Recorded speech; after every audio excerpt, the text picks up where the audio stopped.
right. Welcome to Drinkin Con, the Hangover, a post-Dragon Con 2021 webcast where we talk about what we did, what we missed, and how we felt overall about Dragon Con 2021. I'm Tara, and you can find me across the web at A Geek Saga. Today, I am joined by Aaron, Dean, and Jesse, and later we're going to have a special guest who just attended his first Dragon Con. Unfortunately, Nami is missing in action, and Andrew has possibly been kidnapped by Korea. So it's just the four of us for now, but we're still going to have a really good time. I'm tired, honestly. I feel like I feel like I wasn't exhausted after Dragon Con this year, but then like this week as a whole, with going back to work and everything, kind of just nixed any good sleep I got there. Sorry, guys, you want to just remind people who you are real quick? If you have any online handles you want to plug, do that. And otherwise, then we'll move into talking about the drinking game. But yeah, just remind people who you are. This is awesome. Hi, I'm Dean, and let's see, in my screen, Tara's above me, and we roomed together, and we are together, and we did a bunch of things at con together. And I don't have any online presence whatsoever because I am a dinosaur. And I'll hand it off to Aaron.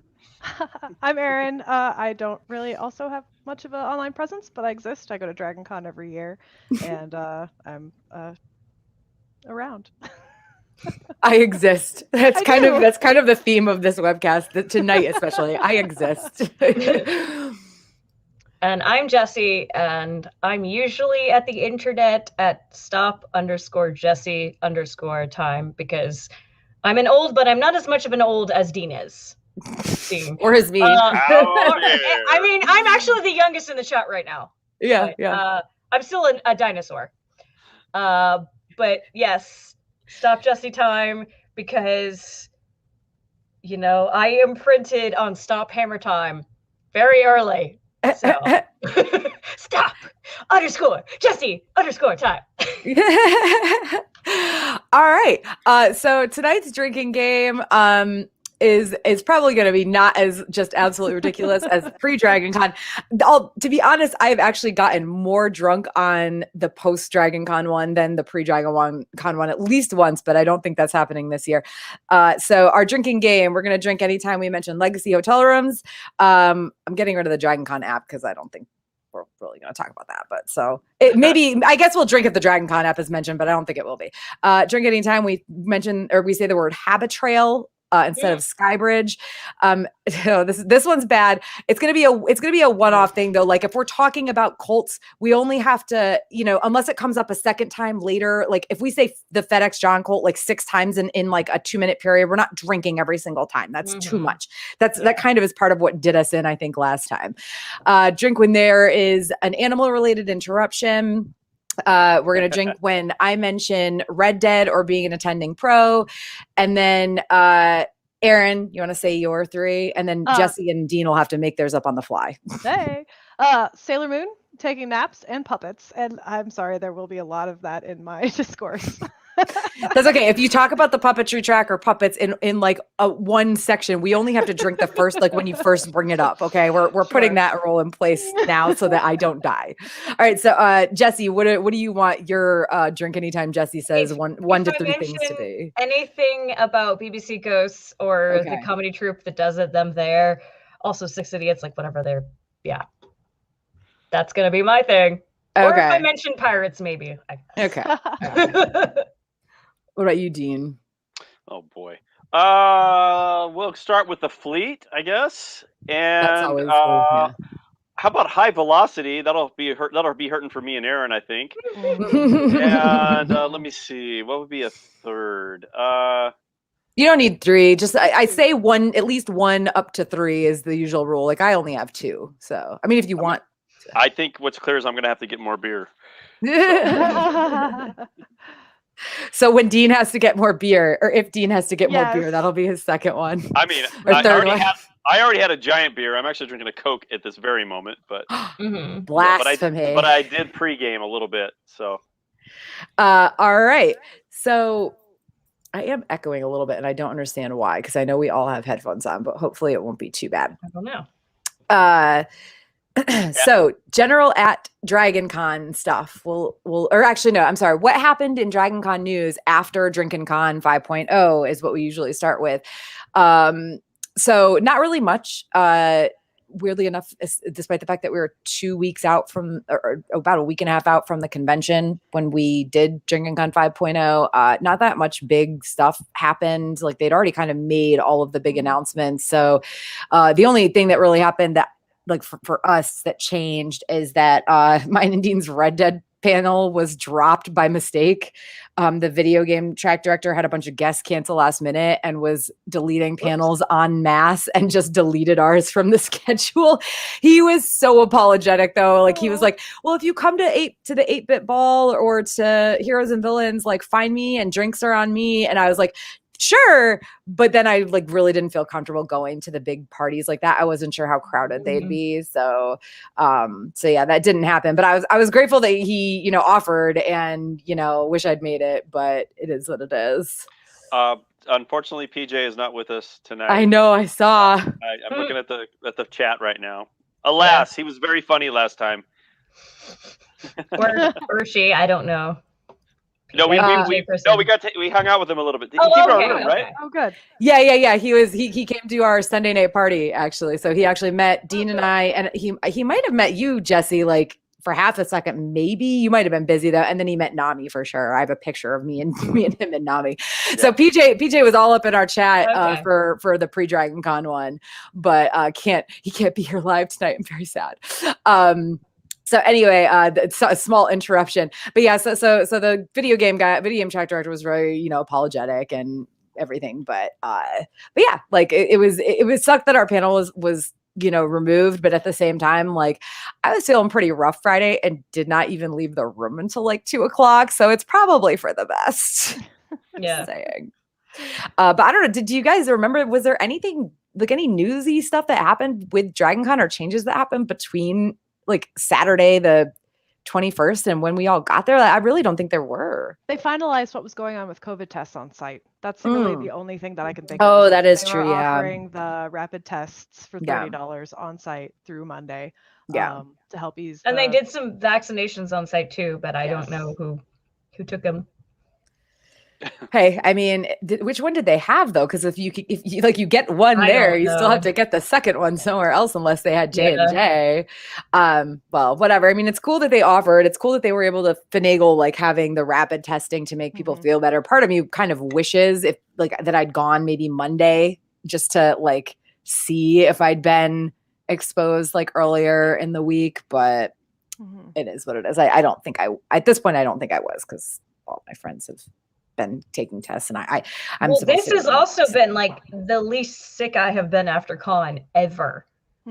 Like I usually get the flu sometime around my birthday or after, and it's September 11th when I usually get the flu. I don't have any of the issues, so I haven't gotten, knock on wood, I haven't gotten con crud in a long time because I've been really careful every year about washing my hands. And I've also, I think I talked about this last time, I never drink out of the same cups of people like from other people or whatever. So usually like that has helped really. I don't think I've gotten sick from con since like 2014 or something, 2013, but we'll see. I mean, it's still not this year. So yeah, well, I mean, the masks probably helped. So yeah. I mean, the masks helped. The fact I gotta, oh my God, I sure hope these numbers continue. I know they won't, but it was great having less people there. My God, it was wonderful. We could actually walk around. There were very few times where I actually felt like I was boxed in by a crowd, unless like there's that next to the Pulse Bar at the Marriott. There's that big open area where all the the costumes go to be photographed and hang out. So that to me was only the really major crowd. Other than I think Friday night was pretty busy, but that was the last day where they were selling day passes for, correct? Or did they sell them for Sunday? They sold them for Sunday, but there weren't but Saturday was glorious, right? Like Friday was way Friday was the busiest day. Friday was the busiest day by far. Like it really was. But we'll get into that in a bit. So because there's like several, general at Dragon Con things. How about that Thursday registration line? because Avoided it. people waited anywhere from Mm. people waited anywhere from an hour and 15 minutes to 3 hours. My Yep. parents waited 30 minutes because they went right when it opened. I waited until Friday morning and I walked right in and I got my badge. It took me all of 10 minutes. The thing that took me the longest was the guy in front of me couldn't find his vaccination card on his phone. Like that, Mhm. that was my whole holdup. That was it. I walked right in. It was wonderful. So given the way that 2019 was with excellent and often badge checks, we were actually worried about not having our badges Thursday night. So Mhm. we landed in Atlanta at 9 in the morning, got to the hotel, got all that done, got our bags put down, and then went and did some errands and got in line. It took us 2 hours and 10 minutes to get our badges on Thursday. And again, if I'd have known that they weren't checking like they did in 2019, we would have waited. But we Yeah, I were wish they checked a little bit more, but Yeah, we were concerned they not. Like, didn't. we had our Well- keys and we could have been okay, but at the same time, like, also didn't expect 2 hours and 10 minutes. Well, really. also Thursday, the con, like it was only like a year, like when I say, I think it was 2018 or 2019 that they Correct, first 2018. had like some Thursday evening programming outside of like Bunny Hunch and everything. So like you need a badge to get into those parties, but if you're not planning on going to those parties, really like they shouldn't be. I get them badge checking in the sky bridges, but I didn't go outside, so I can't say they were or were not checking when you go into and out of the hotels. But like I imagine that they weren't, because like I mean I didn't have my badge checked at all Thursday night, but I also didn't go over to the Hilton. It seems like that was like when you're walking into the Hilton from the Marriott, that was the only place where they were checking badges. Or maybe it was backwards from the Hilton into the, I don't know, whatever. It was the Hilton to Marriott Skybridge that was the one that where they had people checking. But Yeah. like, I mean, Nami, like they tried to check for hers and she just kind of like breezed by. Cause I mean, again, like, even though they might have some formal programming that night, like it's not, I mean, that's never really technically been the start of cons. I mean, maybe in future, like it's going to be, if they're going to keep offering like more Thursday programming. I don't know how much they offered this year, but in previous years it's been a couple things other than the parties. And I just like I feel like if they're going to be offering Thursday night programming, then they really need to have like a way more streamlined process with way more volunteers for registration on Thursday, or they need to start opening registration up Wednesday night. Like even if it's just from like 6 to 10 Wednesday night, you know what I mean? I hadn't seen a line like that since my first or second year coming to Dragon 2009, 2010. I was completely shocked. The that it was that 2009, bad. 2010 lines were the worst. Yeah, so They I were was bad. really floored. And so like also going in to know like the lines have never been bad. It'll be fine. And then it was not fine. So that's something to figure, because also the Dragon Con app has a lot of programming. Oh Thursday. no. There's more than you think. Becoming a thing, because they also added Thursday to the badges. Like Con says Thursday through Monday now. I'm sorry, I'm shitting like a crazy person, and I burned myself yesterday, so it's super gross. Well, the only place I got challenged was actually that lower door to the Marriott. I came back across and I was walking across with our buddy Carlos, and all I said to the lady though, because I mean I lied, I'll be honest, but I said, "Hey, I got here late. The registration was closed. I couldn't get my badge." But that's the thing. Yes, I lied, but lots of people surely experienced that. Like Lots of people did. So I can't, if it's not actually a con day, I can't believe they would expect people to actually be running around with badges. Like that's well, that and they closed it early. They closed the registration. line at 9. Yeah, like an hour earlier than they usually do. So I feel like in that case especially, like, and I get why, because they still had a line, I totally understand that. But if you're going to close registration an hour before you have on your schedule, then you really can't expect people to be having badges, because after like at that point at night, like late at night.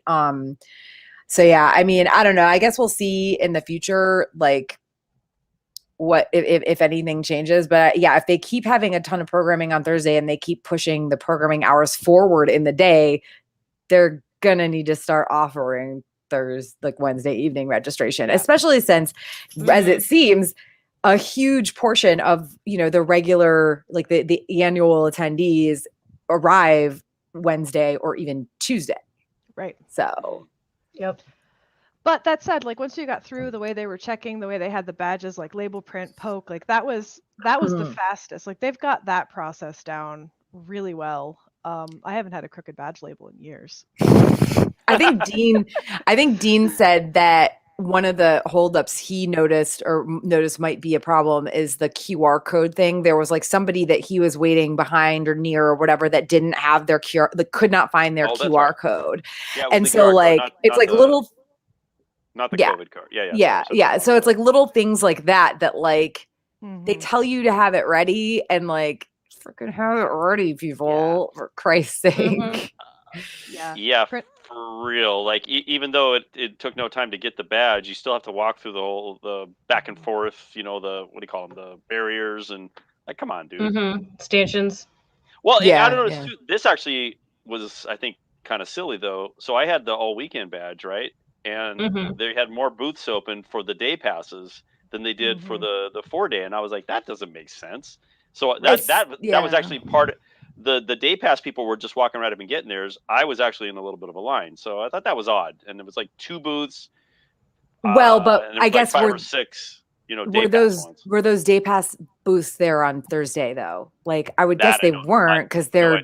Did they even sell Thursday only badges? I think they did, but I don't imagine there were that many sold, honestly. So they are like way cheaper for Thursday only badges. I think like a couple of years ago they were like $15.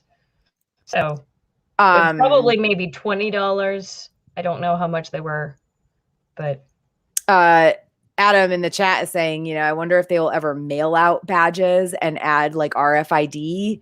That would be great. I think that it will be a long time before Dragon Con does anything like that. They tend, like one of my friends he was like new this year was saying something about the website. He was talking about like guests, and I was like, no, you're looking in the wrong place. It's not guests, it's like speakers. And he was like, so he went back and tried to look in, and he's like, this website is horrible. And it's like, I love Dragon Con, but yeah, their website is, if you do not know Dragon Con, then their website is a mess, and it's very hard to navigate. And like, if you do not know the terms they use for everything, it's so difficult. And like C2E2, I know from experience, and NYCC both mail out badges, and it's really convenient. Oh, and so does SDCC actually. And PAX does as well. Yeah. So it's like these gigantic, I mean, and at least SDCC is for sure bigger than Dragon Con. So it's absolutely, New York Comic Con is absolutely too.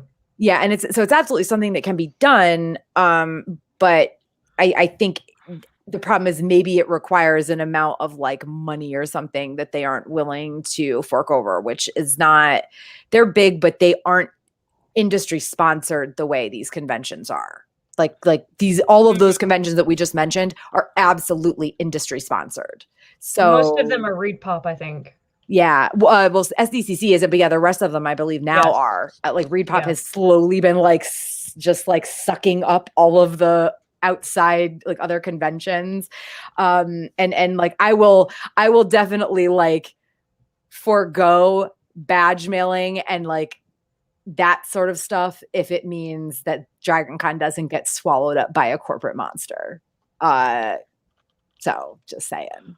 Well, so the 2 cons I've been to that had the RFID, like you walk up to the like a thing, you tap your badge on the way in and you tap it on the way out.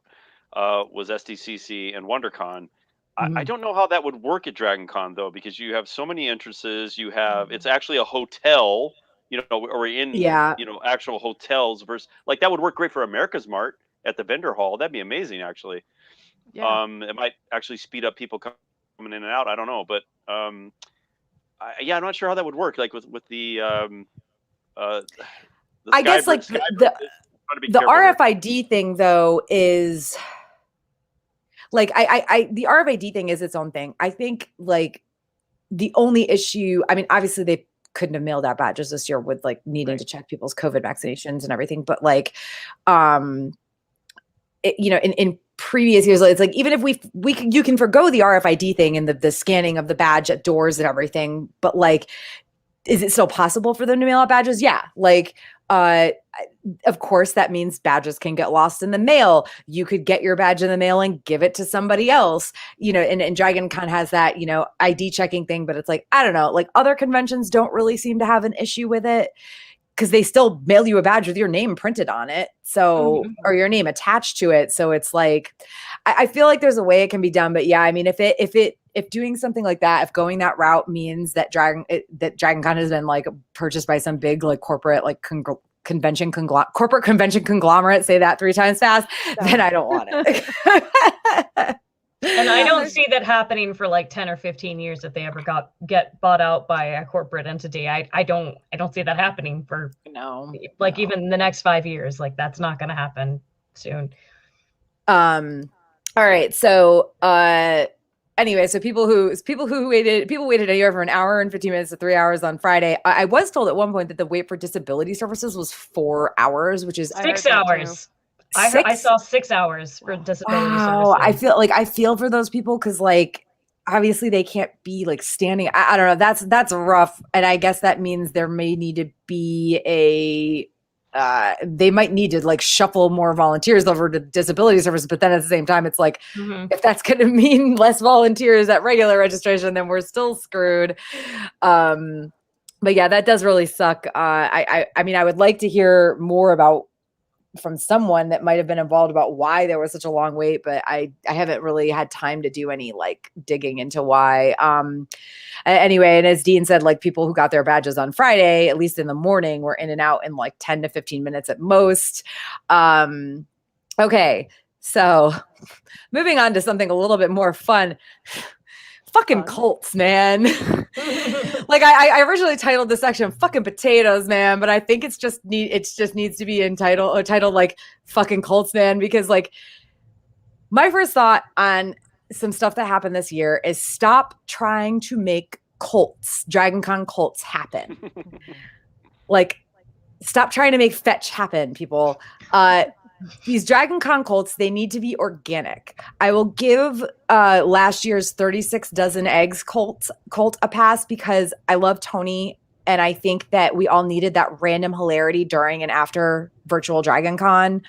And it was a big thing. Like people really latched onto it, and it was like the thing that people latched onto if they want, if they were in that mindset of like wanting a new Dragon Con cult for 2020. Chad and the shoes too. I heard the Chad and the shoes thing, but like it's funny, but I'm not really as into it. And that's me for the eggs. Like the eggs didn't hit with me, but the shoes did. Yeah. Well, Chad hit for me because it came from the Dad's Garage Improv, like D&D. Yeah. So all right, I'll give you friends guys were into that. So yeah, I'll give you guys that. But they were very organic and very funny. That's God. not funny. What did you do? I took a sip. And it was like entirely vodka. It was entirely vodka. Like I'm adding soda water right now because that was like entirely vodka. So now all of that said, like FedEx John was an organic thing. Somebody put googly eyes or something. I don't know. I think it was the googly eyes that happened first. And then it was a lay, and then it was stickers. And then it just became a thing at Dragon Con 2019. Like, and then of course, like the carpet and trashy, they were things for years before people started really making them bigger. Like the carpet was a thing because it was like, you see that stupid ass carpet in a cosplay photo and you're like, that's Dragon Con, right? It's the Marriott. The carpet is just absolutely obnoxious. Like I'm holding up, for those of you listening to this on the podcast, I'm holding up a sash that's Marriott carpet, like printed. I mean, it was obnoxious, but like, yeah, if you saw that carpet in a picture, you knew. And then of course the guys from, what was that company? Wolven Props. Yeah. Props. They did the, Marriott carpet army guy things, where they were crawling around. 2015, I think. And it was 2014 or 2015. They canonized that cult. Yes. Yeah. It was like the year before, I believe, maybe 2 years before they changed the carpet. So it was 2014 or 2015. I was trying to figure that out the other night, Jesse, too, and it's driving me crazy that I couldn't. Well, my remember. friend shared a picture from 2015, but I'm not sure. It could be 2014, but the picture was shared from 2015. So. But yeah, so like, and then Trashy was just, I mean, it was just this. And some people, I realized like this year, I realized that some people who went to Dragon Con before they stopped using Trashy don't know what Trashy is. But that's because maybe they didn't go down those escalators in the Marriott. So Trashy, was it lobby level or was it the level below? It was marquee level. Okay, so it was I'm pretty sure it was marquee level. It was Walk of Fame level, like where they have the Walk of Fame now. That they. Yeah, I think you're right, Jesse. I think, no, lobby level doesn't make sense because the doors are right there. Because there's pictures from like 2006 where Trashy is right there. Yeah. At the marquee level elevators. So for those of you who don't know, Trashy, and also we're talking about cults, so, you know, I don't drink. Oh, right.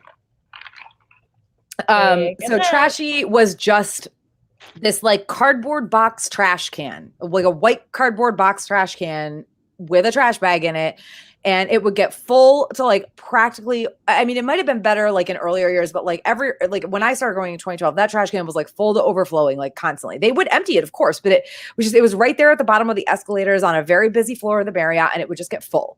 So, they stopped using it in like 2016. I think it was the same year as the carpet, maybe the year after that Trashy just disappeared and never came back. So stuff like that.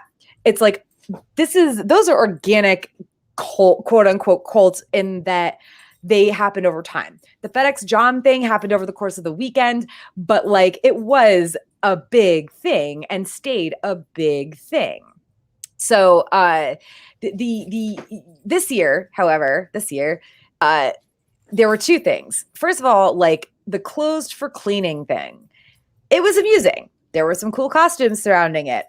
But does it need to be a cult, a Dragon Con cult? Because here's the thing, like this probably isn't going to continue in future years. No. And it literally only happened this year. Like at least with FedEx John, there was the hope that they would bring that standee back. And when they didn't, people made their own, which we'll talk about a little bit more later, or made their own altars, whatever. We'll talk about that later, trust me, or in a little bit. But the closer cleaning thing, it's like, I don't know, how do you guys feel about it? Because I'm like, this doesn't need to be a cult. It was funny, it was hilarious this year. I love that people like embraced it the way Dragon Con people do and made like cosplays around it and stuff, but I don't think it needs to be some ongoing thing.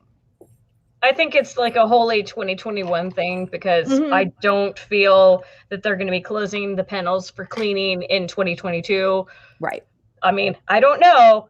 Right. Who knows, like when we have the Gamma variant or oh my God, stop. Whatever. No, don't jinx us. I don't know what's going to happen if we ever get over this thing. I'm going to mention Andrew being in Korea just to make you stop talking about any additional variants. I won't tell people not to have fun in their own way. If you don't like the cult, you can roll your eyes at it, don't take part in it, kind of thing. They're not really hurting anybody. I find it ridiculous though. Right. Oh yeah. Beyond the ridiculousness that is Dragon Con cults, but like I also the John thing this year really soured all of it for me. Yes, and we'll talk about that later. Yeah, and again, let me be real. Like, I loved people having fun with it this year. I would not like if there was a close for cleaning cosplay group in 2022. I'm like still gonna find it amusing, but like I just feel like there's this push to have like a new cult every year, and it just like it's gonna downplay the just long time like it needs. I'm sorry, but it probably needs to last more than 1 year. Like, and I think that's actually probably dog or pet interruption. Dog interruption. Hey, Stubby boy. Yeah, it was absolutely Stubbs. The other dogs were playing, and he gets jealous. Come here, buddy. Come here, and I'll pet you. Dog. Wait, what timestamp is this? I absolutely need to like write these down. Yeah, 29:30. Yeah, I did this last time, and then I like didn't write all of them down that I needed to like edit the stupid animal related interruptions out. So yeah, I mean, again, all for people having fun in their own way, but like, what I don't love is this like insistence that there needs to be a new cult every year, especially since we use that word. It's just a little bit like much for me. So, and on the cult note, on that note, So the potatoes. Potato Gate. I'm gonna Potato make it a Gate. thing. I didn't Hashtag see potatoes. hashtag You guys potato saw gate. potatoes. I don't know what was going on with the Okay. potatoes. I did not see them at all. So- I just heard people talking about it. Aaron is more involved in Swag and Seek, but I'm going to say what I Mhm. was told. And then Aaron, you explain what you were told, because I'm very interested that we are hearing two different sides of this story. So what I was told was that, oh my gosh, sorry, I'm getting a phone call. Off. Oh my God, now we've got another like fucking interruption here at like 31 minutes or something like that. So I was told that the potatoes were the puppetry track. The puppetry track had a like make your own puppet from a potato thing, and there were leftover potatoes. So people took now, and here's where I'm a little bit confused because I wasn't involved in this, and also I mentioned puppetry, so it doesn't count. But so what I am unclear on is whether it was just that there were extra potatoes from the panel, or whether it was a combination of that and people who made their potato puppets who were leaving them places, or maybe it just really was the potato puppets being left places. Regardless, no matter what it was, it came from that. People started leaving potatoes around. What I heard, people started leaving potatoes around because of that. And then I also heard that people were actually ordering from Instacart possibly, or going out and purchasing potatoes. I'm not kidding you. I had like 2 or 3 people tell me that yes, they know people who either ordered from Instacart. I swear to God, somebody told me they knew somebody who ordered potatoes from Instacart. But people, I think that actually, was at your Sunday night party. Yeah. So there were Pet interruption again. Oh my God. Hey, stop. I'm just gonna this whole 29 to like 33 minutes is just out. I'm kidding. So anyway, dogs are being obnoxious. Whatever, people were going out and purchasing potatoes somehow, some way. They were purchasing potatoes, bringing them into the convention and hiding additional potatoes outside of the ones because people started seeing the potatoes and they thought it was funny. Mhm. So now people are trying to make that like a Dragon Con thing. And someone apparently stepped on a potato that was on the Marriott carpet because it was the same color as the, shit striped Marriott carpet, and they didn't see it, and they slipped and fell and hurt themselves really bad. Thankfully, quote unquote, it was like the last day of con or maybe late Sunday, so it didn't like ruin their whole convention. But that does suck that somebody actually got physically hurt because they stepped on a freaking potato that somebody left somewhere. Now what I saw or heard was that it was being blamed on the Swag and Seek group, and people were talking about like, oh, we're gonna like Swag and Seek should be shut down because are you freaking kidding me right now? Oh, you need to keep that one. That's funny. Keep that one. Yeah, but she's gonna keep playing with it. Ellie, it's Ellie this time. Okay. It was Ellie. Go play with your toys. Go get your toys. Hold on a second. I'm closing this door. They heard me start talking about potatoes, and it was like immediately like, let's interrupt her 25,000 times.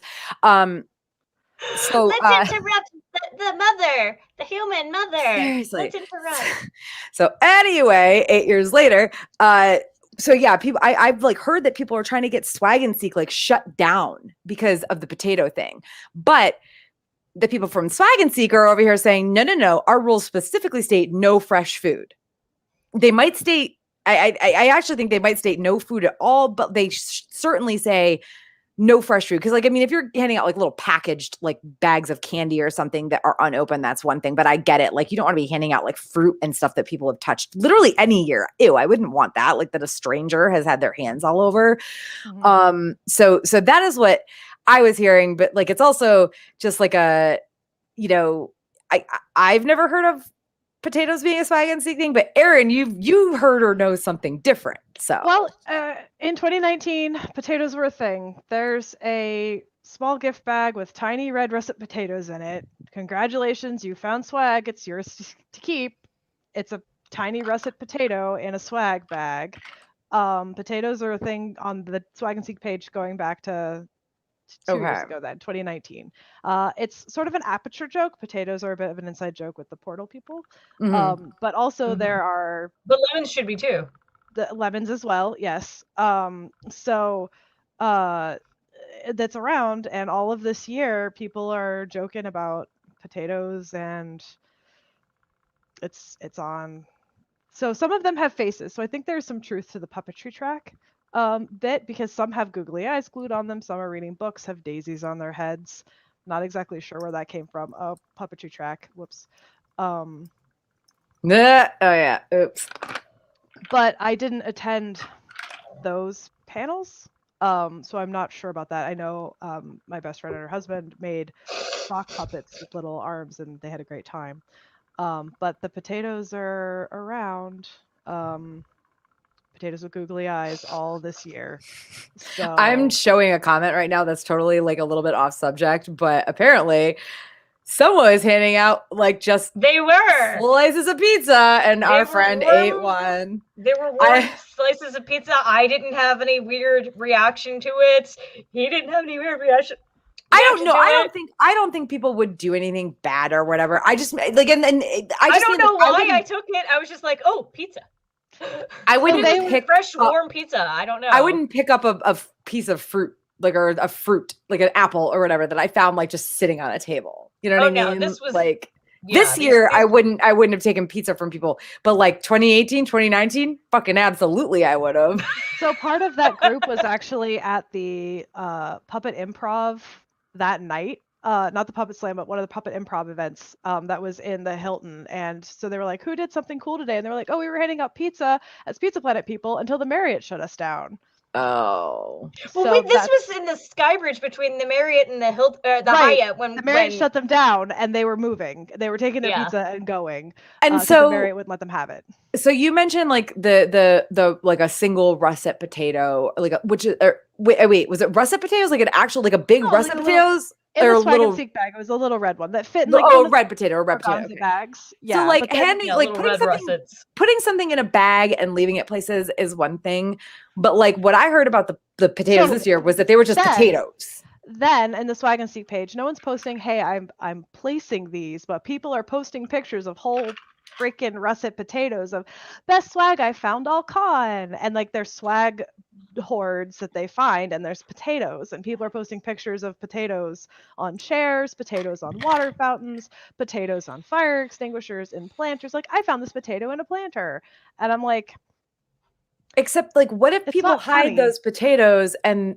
nobody finds them, and then some staff member or some non-Dragon Con person a week later finds like a rotting russet potato chilling somewhere? Like, please don't, like, just don't. And don't let this like I don't, this specifically, like, I will, fine, you want to, like, you want there to be a cult for this year, fine, make it closed for cleaning, I don't care.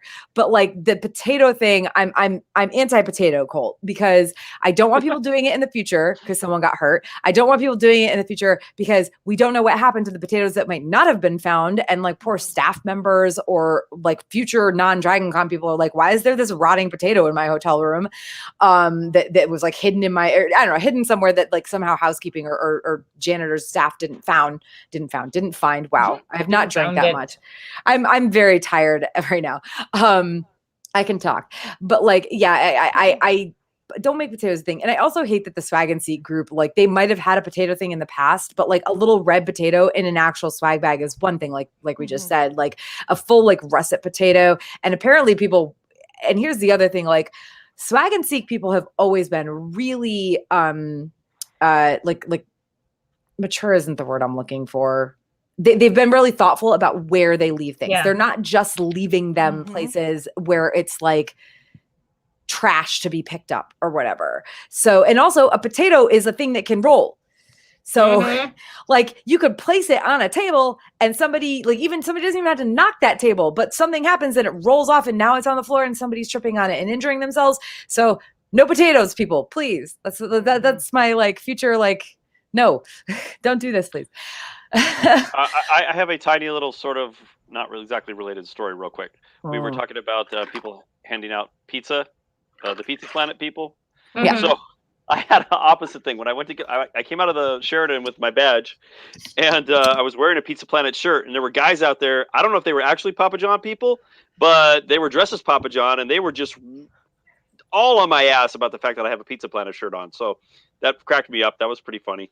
I don't know if they were selling it or because I didn't see Papa John's anywhere at the con. Did you? They did not have a stall in the Marriott like they usually do. Like they've had a stall in the Marriott since like 2012 or something. Yeah, I didn't see any stalls, and I don't know if these guys were legit. Like, but they probably weren't. They just were like, "Oh, you're getting in on our turf." Oh, they were very angry about the Pizza Planet shirt. So yeah, it was funny. Anyway, there's Tara. Okay, I'm back. I missed Dean's Sheridan story, but I'm back. It's okay. It's okay. That was in a way an animal related interruption, but not. They didn't come in here or make any noise. I just wanted to get them out of the house. Out of the room, or yeah, goodbye forever, animals. Bye temporarily. Yeah, goodbye temporarily. Yeah, that's the new thing because we used to all say it came from our general friend group was the goodbye forever thing. But this year we started saying goodbye temporarily because goodbye forever after everything that's happened in the past 2 years feels like really. Please don't do that. At least for a little while.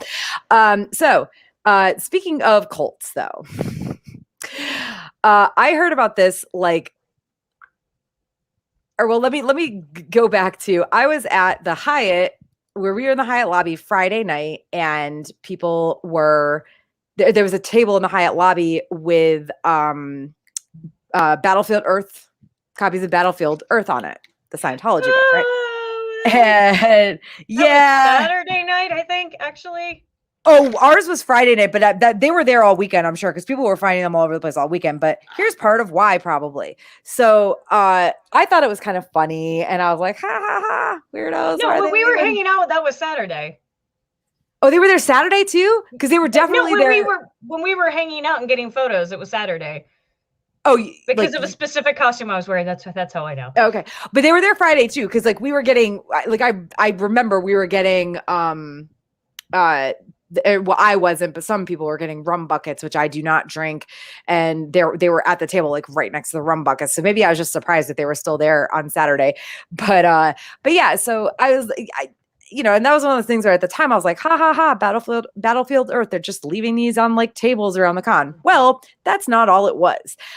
So Life South holds the blood drive every year, but apparently this year it was sponsored by Galaxy Press. Now, I don't know if they have always sponsored it or ever sponsored it before. I think they haven't, because I've never heard of this happening before.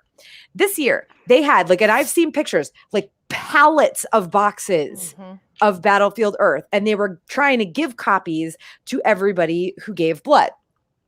Now, most people were taking them and whatever. Some people were absolutely not, but the blood drive actually lost out on donors. I was looking at Reddit, and this is where I saw this, and there were quite a few comments on Reddit, and this is just a small section of the con, so who knows how far it spread outside of just Redditors, where people turned away from they were going to donate blood, had even pre-registered to donate blood, saw this shit, and were yeah, they noped right out. Now, Galaxy Press pretends they're just a regular publication group or whatever, but someone on Reddit, because and kind of that's what I thought. It's so they publish Battlefield Earth, but they must publish other things, right? They do, but someone on Reddit did a little digging. So thank you to the Reddit user Num6of1, so NUMSIX of OVOF. I can talk. Oh my god, Num6of1, the Star Trek reference. I do know that. So Num6of1 said that Galaxy Press apparently was spun off from Scientology's Bridge Press in the early 2000s, probably to be able to stealth Hubbard into places that would reject Scientology proper. All of the profits from Galaxy Press are funneled into Applied Scholastics International, which is once again a supposedly secular entity that promotes learning via Hubbard methodologies, i.e. Scientology. So basically, I swear to God with these dogs. Basically, the blood drive was sponsored by Scientology, and people walked away from it because of that. So, wow. It's a lot. I keep thinking you're saying Galaxy Quest. I'm so glad you're not. Galaxy Press. Galaxy Press. We And spent some time making fun of the really shitty Travolta movie, Battlefield Earth, right? I've never seen Same it. book, same name I've as the never book. seen the whole Yeah. thing. I've never seen it from the beginning, and I've only ever caught it in the middle, and I pass. It's That's just really one I bad. don't want to catch up on. But that we were making fun of it. We're like, oh, Battlefield Earth, ha ha ha ha ha ha, and then we were like, wait, it's the book, and then we were like, oh wait, no. And Travolta's a Scientologist, so Mhm. Yeah. that's the whole thing. Yeah, I've never seen that movie. Isn't there a Battlefield Earth movie Yeah, that it's he bad. like? Yeah, It's real bad. it's terrible. It's like 1 star on any sort of or a half star. Is it for bad reviews. movie night worthy? No. And that's only because they can't give it 0 stars, probably. I'm not gonna watch it for bad movie night. I'm sorry. That's I'm not going to give any proceeds. true. Yeah. Oh, that I'm not movie. giving him any of my money. I will find a way to find it for free. Well, it is. Well, it is odd in that, like, so we've seen a lot of bad movies. All of us have, and you see that they're spending money on ridiculous effects and things like that. The thing about Battlefield Earth is they actually had a budget. They actually spent money. It is production or production design wise, it's beautiful. Oh, it is literally based on the book. It is just a terrible film. Okay. So basically like Avatar: The Last Airbender, where the production design is amazing, Yes. but the movie itself is terrible. Great comparison. Yes. Yep. Anyway, that has little to do now with Dragon Con. Well, yeah, but anyway, so that's okay. We listen. This tangent was far shorter, and Both Battlefield Earth and Avatar: The Last Airbender. Well, Avatar: The Last Airbender has a pretty large presence at Dragon Con, Yes, just not Battlefield Earth typically. No. Yeah. So that's all the cult talk that I have for tonight. But so I don't know. Like, I don't think Dragon Con maybe really knew what they were doing. I don't know how much they need from a sponsor for the blood drive, or maybe they've sponsored this thing before and they've just never been so brave as to be like, here's pallets and pallets of this nonsense Scientology book. But yeah, so on that note, we're about a little over 45 minutes in. If you're listening to this as a podcast, it's going to be less than that because I'm going to delete a whole lot of animal noise nonsense. But we're going to start talking about our personal experiences at Dragon Con this year. Like Dragon Con, we're going to start with Dragon Con cons to get those out of the way. And then we're going to go into our lovely Dragon Con pros. But as part of that, I'm going to bring in my friend John, who is an Ice and Fire Con attendee. That's how I met him. This was his first Dragon Con. Can we hear you, John? Oh no, we can't hear you. We can't hear you. No, we can't hear you, John. It could be honestly, when you can't hear somebody on StreamYard, try closing out, and make sure your headphones are like turned on, like plugged in and turned on before you come in and press like accept, because it is very the headphone thing is very Fiddly. like fiddly. Yeah, like if I don't have my headphones plugged in and turned on when I open the StreamYard broadcasting thing, you can't hear me. Okay, well, while we're waiting for John to join us, so this is going to be the section where we talk about our Dragon Con cons and pros. We don't have to go in any sort of specific order. We can discuss things as they come up. But, and when I say we're talking about Dragon Con cons, keep it agreeable. Like, we all have our complaints every year, but like, you can complain about something without being an asshole. And Dragon Con, especially this year, tried really hard to be good and safe. So can we hear John now? Can we hear me now? Yay! Yay! We have a John. Yeah, I told you it's very touchy. Okay, so actually, John, since you're just joining us, do you want to introduce yourself real quick? How did you end up going to Dragon Con this year? Do you have any social media for people to follow? And then we'll jump into things. Hi everyone, I'm John. I'm from Knoxville, Tennessee. I'm a math professor, avid reader, long-time lover of nerdy things. Yeah, I'm relatively new to the con scene. I've known a lot of friends who go to Dragon Con, but I've never gone before. My intro to the con scene was Ice and Fire Con and Con of Thrones. So mostly on a smaller scale, this is much bigger. And as far as socials, I'm _number muncher on Twitter. If you want to see, I just talk ice and fire things with people. But yeah, this was my first time, and to be honest, I think I got off pretty easy on my first time. You know, it was much smaller. I was able to get around much easier. I didn't have to wait in any terrible lines, and the weather was great to be outside, to be Oh my honest. gosh, the weather was so The good. weather was Also, so good. how am I not following you on Twitter? I was like, I don't think I'm following you. Like, I don't remember ever seeing that username. So I'm just putting John is at _number muncher in the chat so that people know how it's spelled. Because also, how was I not following you? We've been friends for a couple years now. But yeah, so you yeah, you got off really easy this year. Not just on like weather was actually really great. Not that that's a big pro that I think just needs to go at the top of things because it's not anything Dragon Con has anything to do with. But like every few years we get a year where the weather is just really nice. This year, like in 2017, it was like straight up cold, if you ask me. But this year was like perfect. It was like at most mid 80s during the day, and then also just like nice and cool at night. So yeah, we got lucky there. But yes, John, all four of us can speak from experience that, especially coming from smaller conventions like Con of Thrones, which is I think at the biggest it was like a few thousand people, and Ice and Fire Con, which is like a few hundred people. Dragon Con we don't know the official numbers yet, I don't think, but I would hazard a guess that it was less than 40,000 people. I think it was smaller than 2012, which was my first year. It seemed less crowded. So It was wonderful. yes, I loved it. Mhm.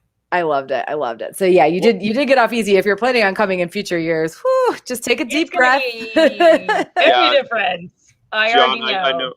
Yeah, I know people. I've known people that are just absolutely overwhelmed with the numbers. So if you came in a good year, a very good year. Yeah, you're getting your foot, like you're getting your big toes like dipped in the water, and like then next year probably You're gonna get pushed in, and you're gonna be like, "Ooh, this is a lot more people than I was expecting." Maybe it won't be back to full force in 2022. Yeah, I'm gonna just keep my fingers crossed on that one. Take Okay. Yeah, I think on the closing ceremonies they said they're not gonna try and keep the amount that they had in 2019. They're gonna slowly build it up again. I hope. I'm hoping. Yeah, great. That would be nice. Okay, so Dragon Con cons, like and again, like we're just gonna keep this as kind as possible. I had a few people say to me this week or over the weekend, and this is a con for me just because why are people who even have been to Dragon Con for years bringing this up? Do I really need a badge?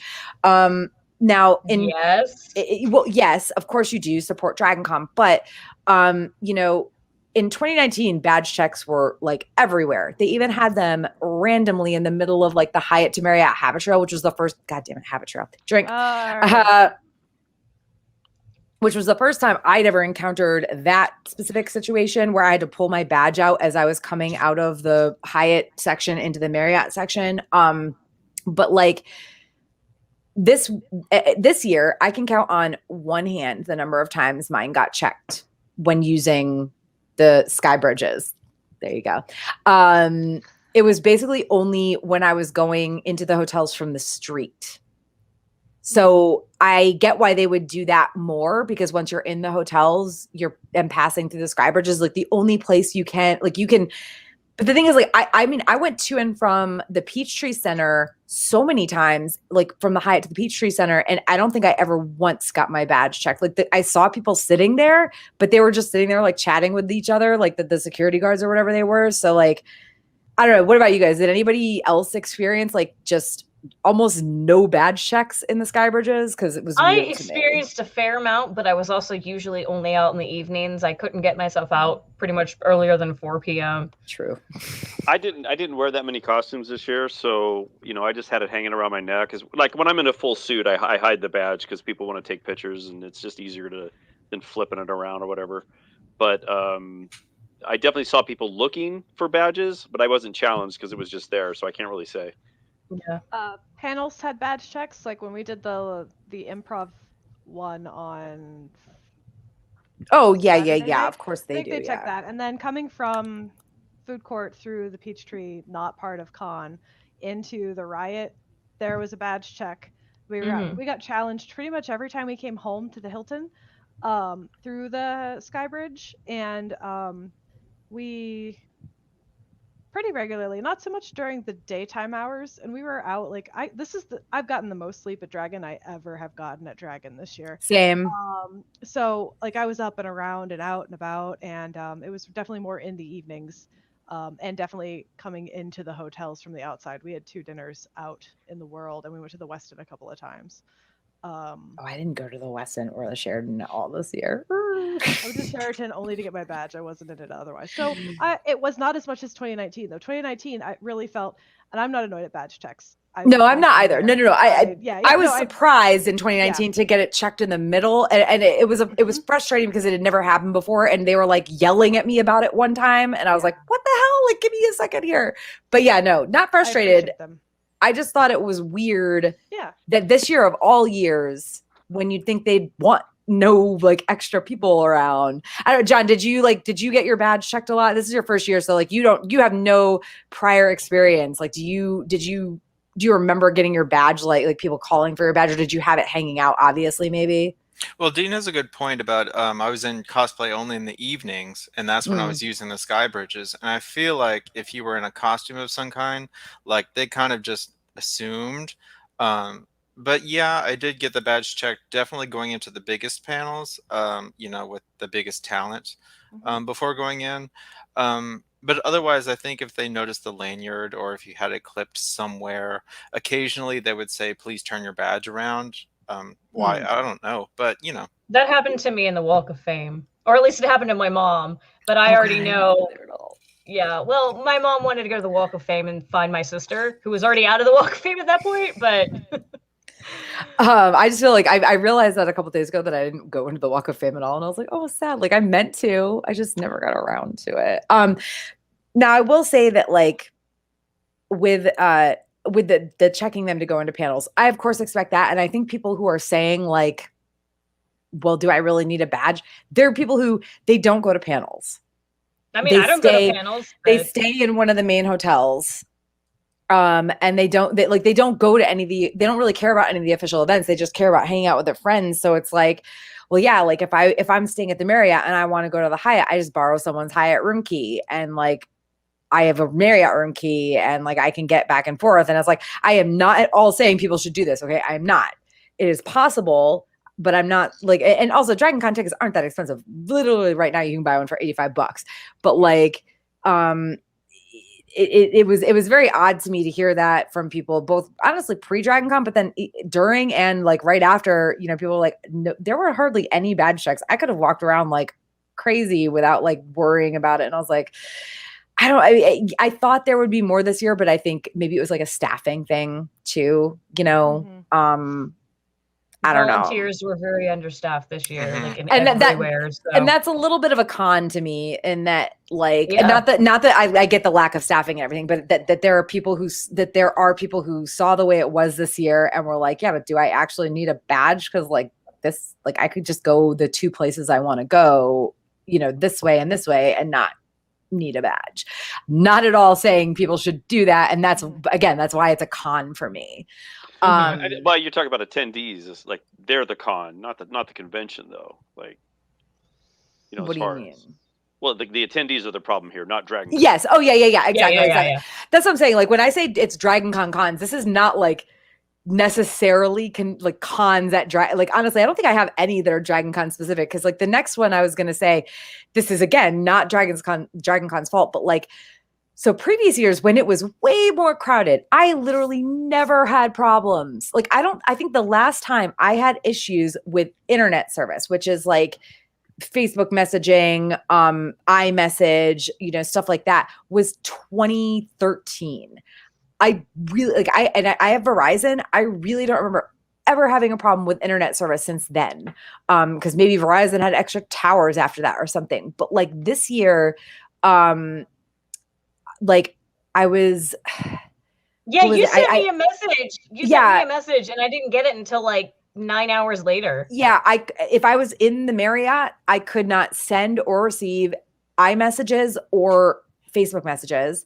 I didn't use Discord at all because like my friends, like I've tried to use it with them in the past and like nobody ever like really wants to utilize it. So at least in my friend group.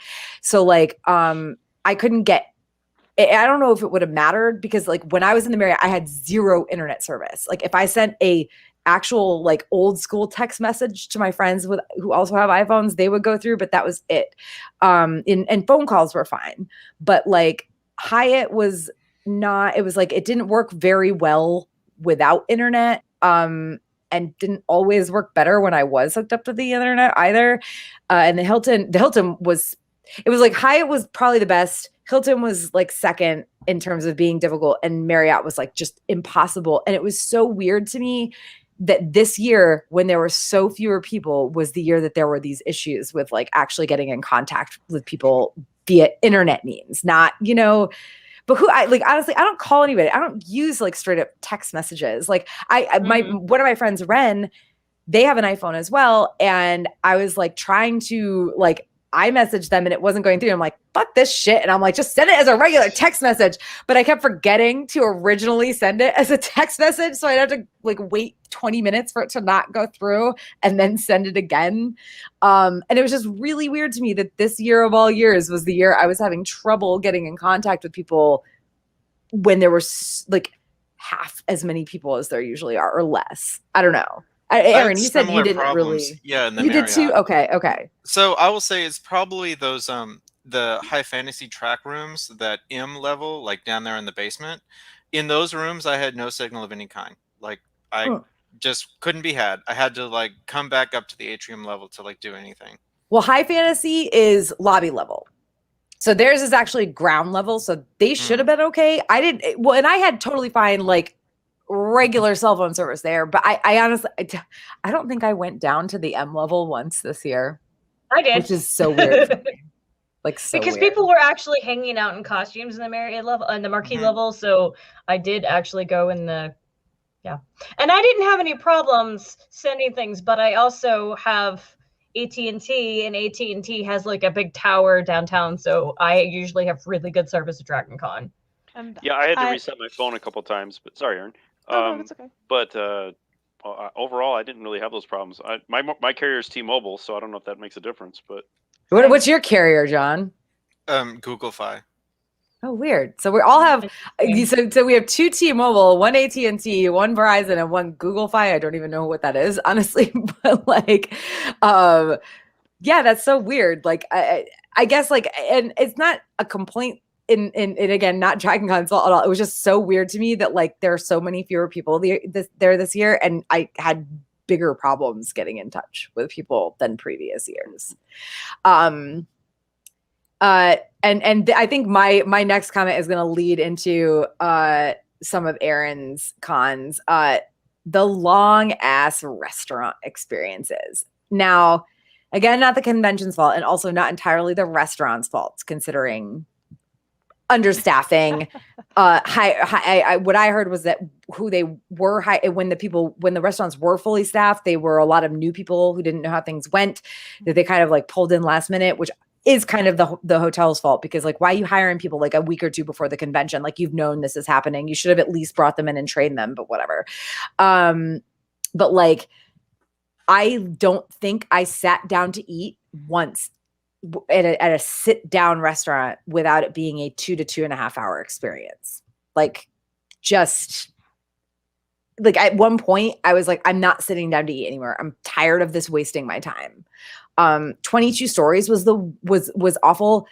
High Velocity was worse somehow. And 22 Stories was really, that was me that mentioned High Velocity. That doesn't, well, I'll drink to it anyway, but it doesn't really count. Are we one and the same? So whenever I mention High Velocity, it also I didn't know it was person specific mentions. I thought it was anybody. Oh no, it's supposed to be person specific, but you and I guess, are one and the same. I don't know. So I know obviously Dean did the sit down and eat thing. But like, did you guys sit down and eat at all? And like, just have this like, and it's like, oh gosh, like I don't want, it's like hard to complain about it, but also I feel like it was just a level of unpreparedness that they really should have brought people in and trained them earlier than they did. We so we ate off site twice. Once Thursday night, one Friday night, and those were fine because they were out.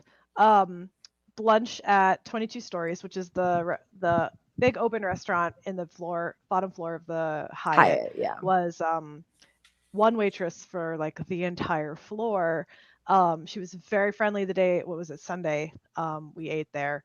But it was very slow, very, very slow for pretzels and a couple of beers.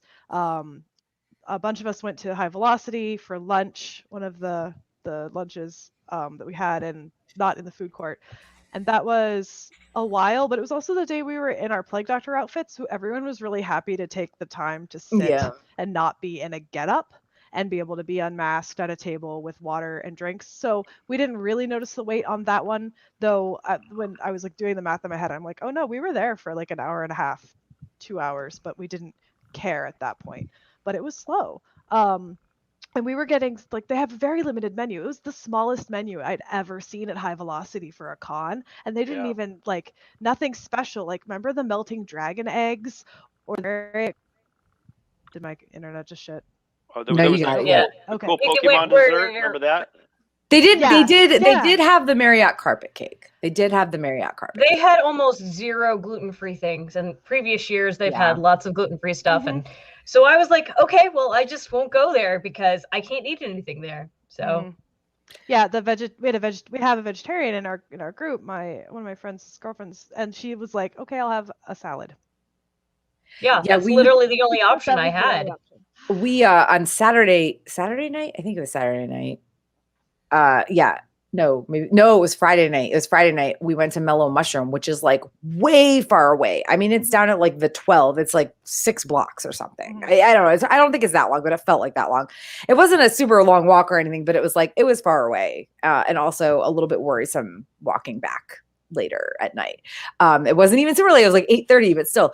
But yeah, we walked all the way down there thinking like, oh, it won't be that. And it wasn't crowded. It was not crowded, but literally for like just we eat like my friend got a calzone and my other friend I got pizzas, and we were there for 2 hours.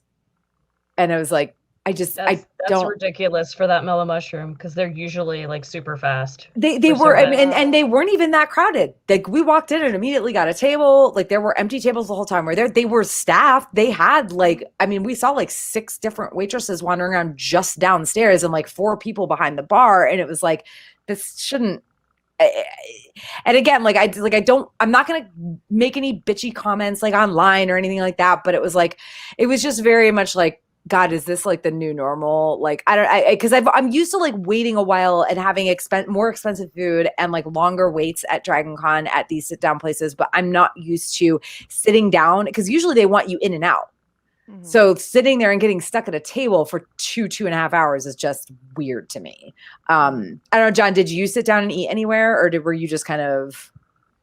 Well, so I'm normally the con hermit. So I'll bring my protein bars and my almonds. Like I will eat during a panel. Like, I'm here to like hit all the panels. So my friends have a tradition of like skipping the parade and going to brunch on Saturday morning. So I was like, okay, I'm down for this. But I was also hearing all the same things from other con goers that they were waiting a long time. I was like, listen, like this is at the Sway at the Hyatt, I think. Mm-hmm. Yep. Yeah, so they were like, they have a brunch buffet. They're like, all right, so like let's go, but if there's like a long line, we'll not go. And so we show up. It was, sorry to be contrarian, but like there were a few people there. We were seated very quickly, and like it was a buffet. It was like $25, but fine. And that was my only sit down experience. And honestly, I think it's because we went during the parade, and that's when everyone else was out and about. Mm-hmm. Yeah, I mean, I'll be honest, like after my Friday night Mellow Mushroom experience, I was like, I'm not doing this again. I'm not sitting down to eat again. And I did not go to a sit down restaurant to eat again until Monday night, because I was just like, nope, not doing it. It just felt like a waste of time. Like I'm at con, I have other things to be enjoying. And I agree with you. Like normally I'm the person, and I did bring a bunch of like snacks and stuff this year, but like my friends kept wanting to go sit down and eat. So I kept getting kind of like dragged into these situations where I also was like, okay, well, everybody else is doing it. So peer pressure, I guess. We found that we ate out more than we planned. Normally, we bring food down and we do lunch in the rooms.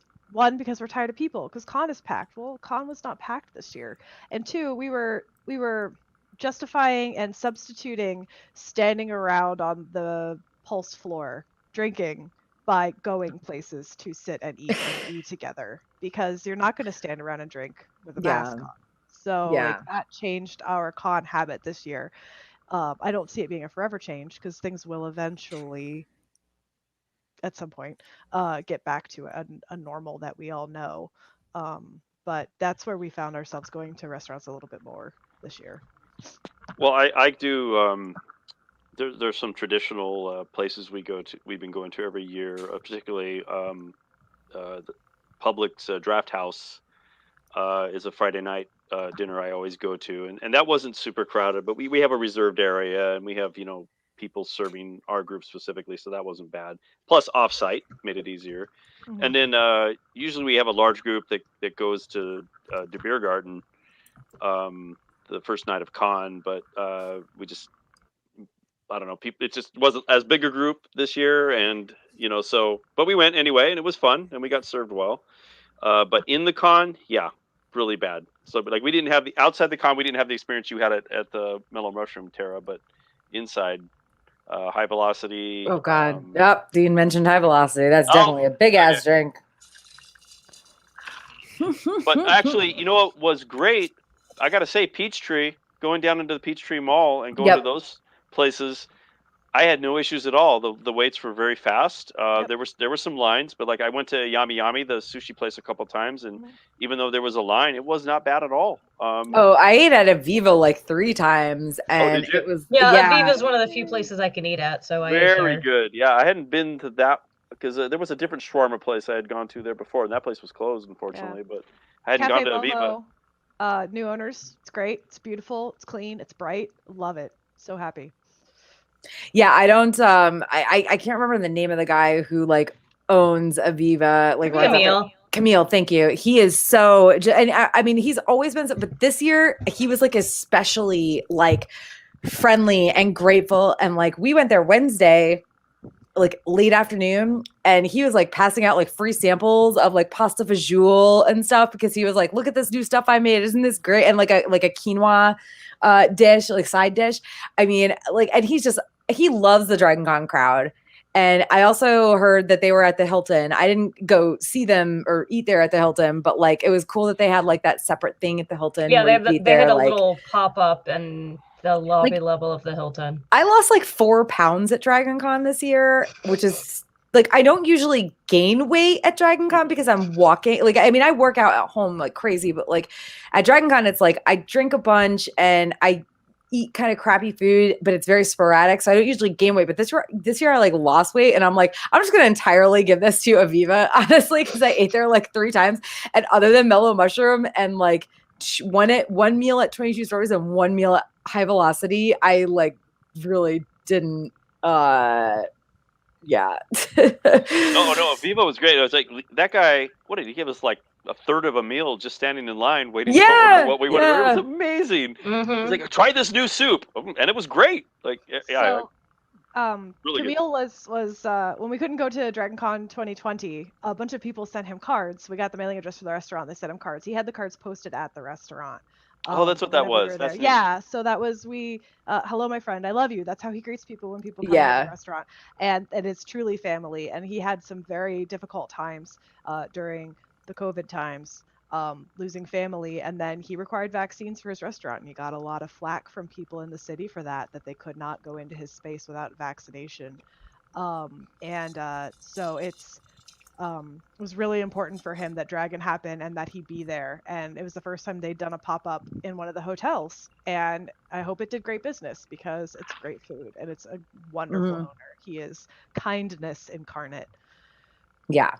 They're really good. Like, it's definitely like one of the fun, like I need to go there at Dragon Con experiences. And it was great that there weren't so many people this year for us because there was like I think the longest I waited in line there was like 15 minutes. They're pretty quick about things. So what was great for me about that place though was that I mean, I've been going consecutively minus 2020 since 2007. I've never met him. I've never been to his restaurant, and now it's like that's going to be a thing for me now. Mhm. Like he's great. His food was great, and yeah, I'm amazed that I can actually get something new at Drinkin Con because I've been for so many years. Like it's wonderful.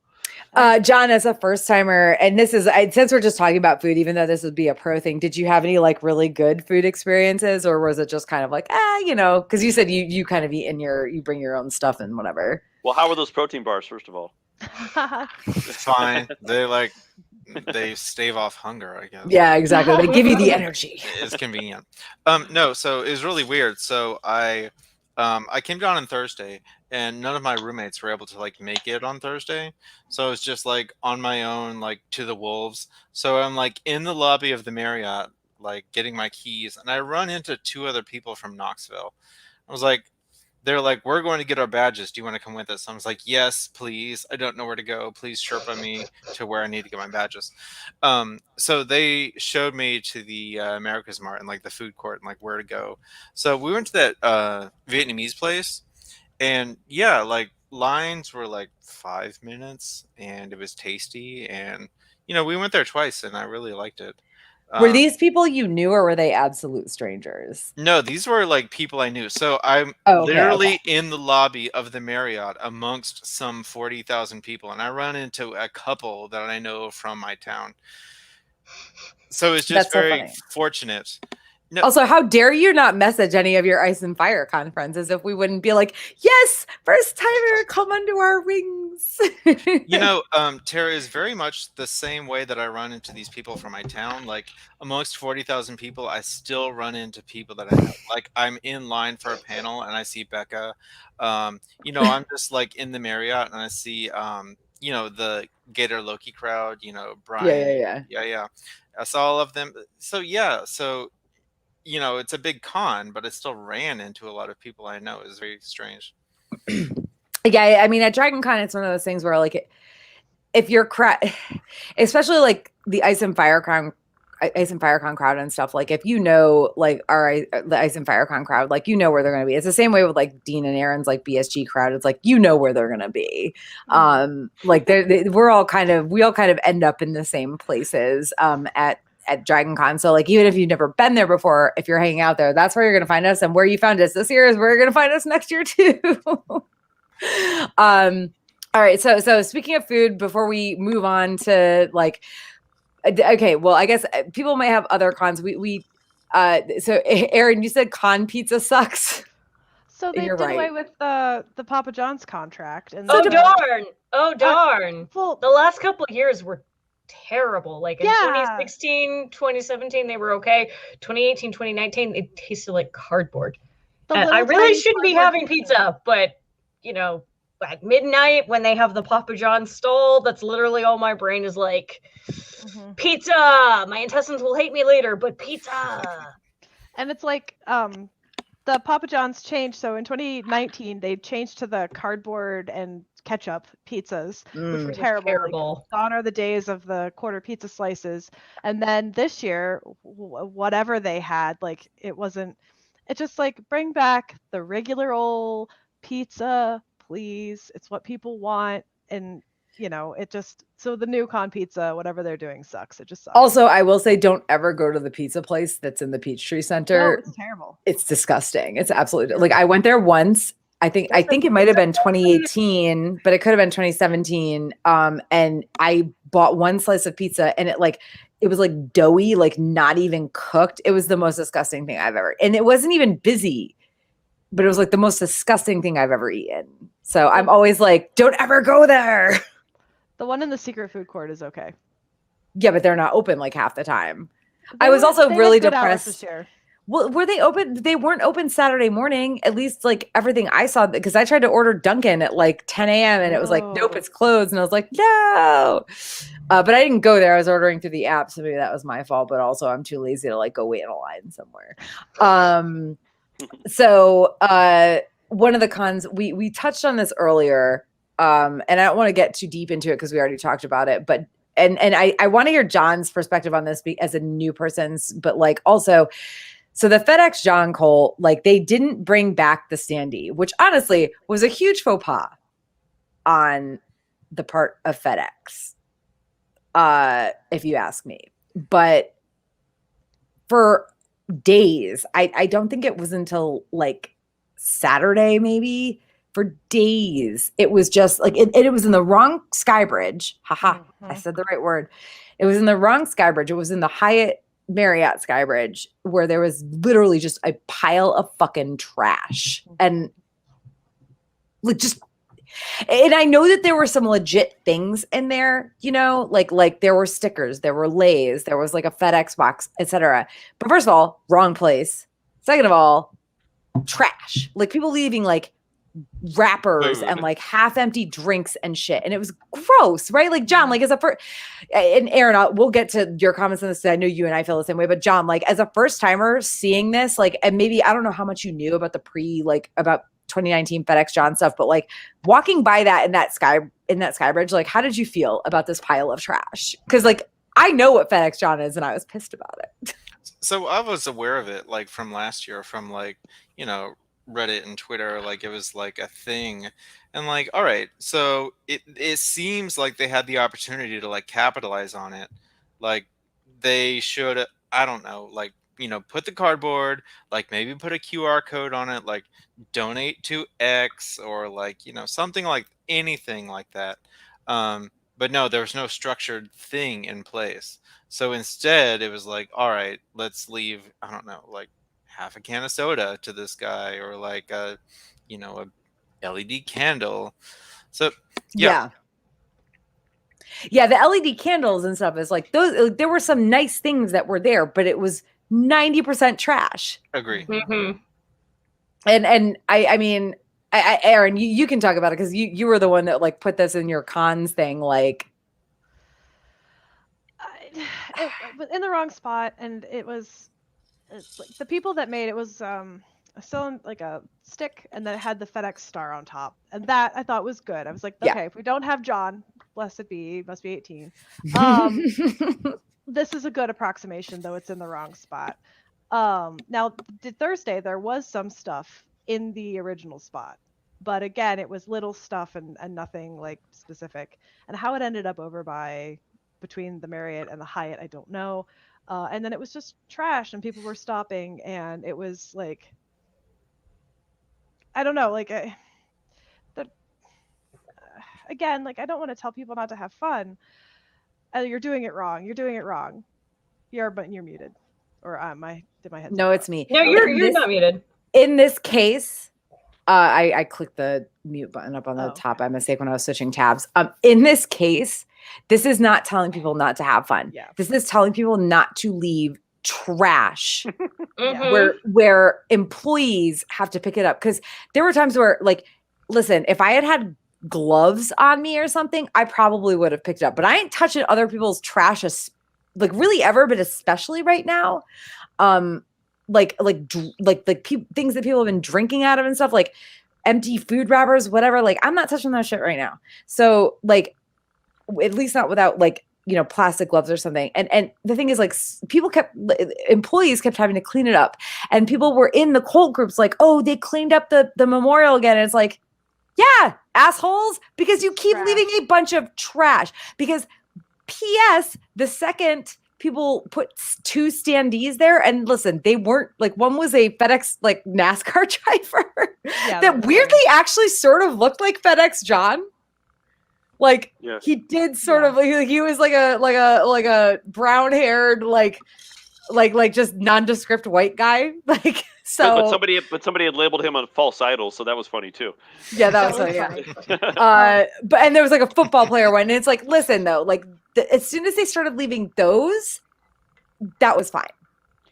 Well, here's what's sad too, because somebody in the FedEx group, they made an effort to try to, you know, like solve the trash problem. They put some cardboard boxes in there and some signs that said, "Don't leave trash. This is our shrine." Blah blah blah blah. Right? They made an effort. They tried to make it look nice, and the hotel employees ended up throwing those away too, because they were over it. They were done because it had just been a pile of trash the whole weekend, and they were like, we're not letting anything be here anymore. And that sucks because, I mean, somebody did something I mean, as nice as they could, given what they had. I mean, what's available at con, right? Mhm. But it also sucks that they even they tried to do that. Like, why did it start off as a pile of trash? Because like you mentioned the LED candles, like things that would be appropriate for a shrine. As silly as this is, Mhm. I don't know.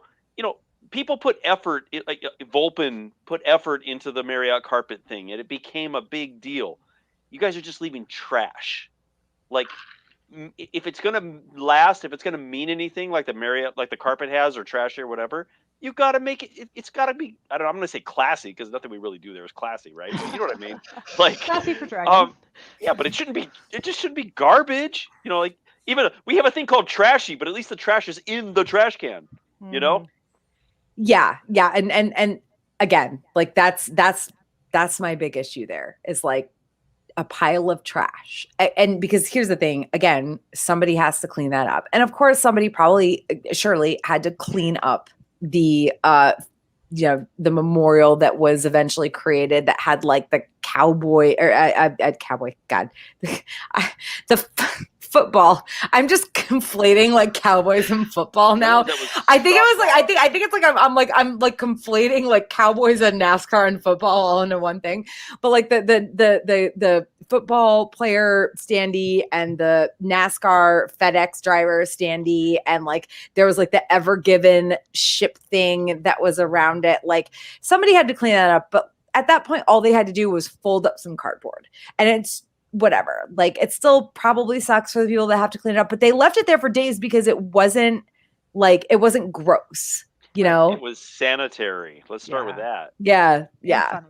Yeah. And so like, I don't know, like I agree with Aaron. Like we mentioned this a little bit earlier, but like it really like soured like the FedEx John thing for me, that it was just trash for a while. But like I'm hoping that people learn their lesson. Right. So, We'll see. Oh, sorry. What were we gonna say? Looks like someone drew. So I said it was a little stick with the FedEx behind it. Someone actually drew John's face. It was, 2.5, 3 feet tall. Drew John on it and put it there where he was. The Red Bull and some candy and some Pop-Tarts. Okay. And some signs. So that's what started. That's what I saw first whenever we came in on Thursday. And then it grew to what it was on the other skywalk. Yeah. Well, I'm just go ahead, Dean. Sorry. No, go ahead. Say, well, it's just a shame because like I came with my FedEx shirt and some other accoutrement, and we had a lot of fun running around being FedEx idiots. It was a good time, and it sucks that somebody spoiled that a little bit for people. Yeah, and I'm hoping that in future it doesn't become a pile of trash. So I guess like anybody else, and actually let's go to John first, because again, newbie, what did you have cons like I don't want to say anti-Dragon Con. Do you have like cons about this year? About your first experience with Dragon Con? Personally, no. Like complaint wise, like no, I had no issues. I will say what I heard from the most was that that people who are physically disabled had difficulty getting their badges for hours at a time. And I heard this everywhere, like just chatting with people in panels before they started, like they said people were having problems getting their badges, like 4 hours to get it. And this didn't impact me, but still, like, this is a problem. There's a lot of people coming to this con, and to have to go through that is difficult. Yeah. I don't know, Jesse, do you have any cons about this year? Well, this is not about the con itself, but mostly the oh, there's a cat. Cat Animal related interruption, and it is a whole on cat butthole. Okay. For those of you Marley's listening, starting her OnlyFans. sorry to interrupt Jesse, but for those of you listening to this as a podcast, there is a whole cat butthole on Dean's camera right now, which is also very weird. No, that is not Marmalade, Jesse. That is Appa. Okay, That is Appa is Appa. rather Appa's starting his antisocial. OnlyFans. Yep, Bye. cat ass. Appa is rather antisocial, so that was actually I'm going to allow that. You should not cut that one out. No, I'm not going to cut it. Well, first of all, there was no barking, so I'm not going to cut it out.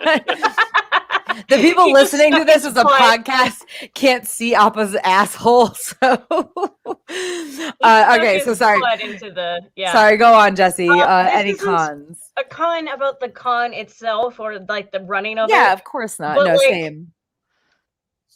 I mean, I was one of the people, but like, I noticed a lot of people did not bring like the really, really good cosplays this year. Like, I was Yeah. kind of mad on a lot of the cosplays. I was kind of hoping to see more. I did not get very many photos because I wasn't impressed by a lot of the costumes. I was like, oh, okay, that's something I could make in like a day.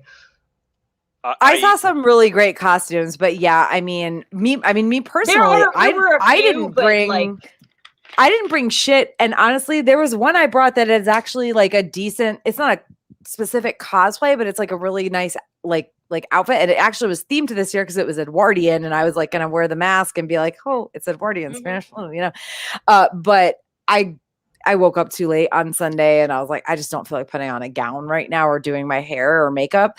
But yeah, I mean, I agree. It was a little bit sad, and like it was very much like yeah, it was just sad.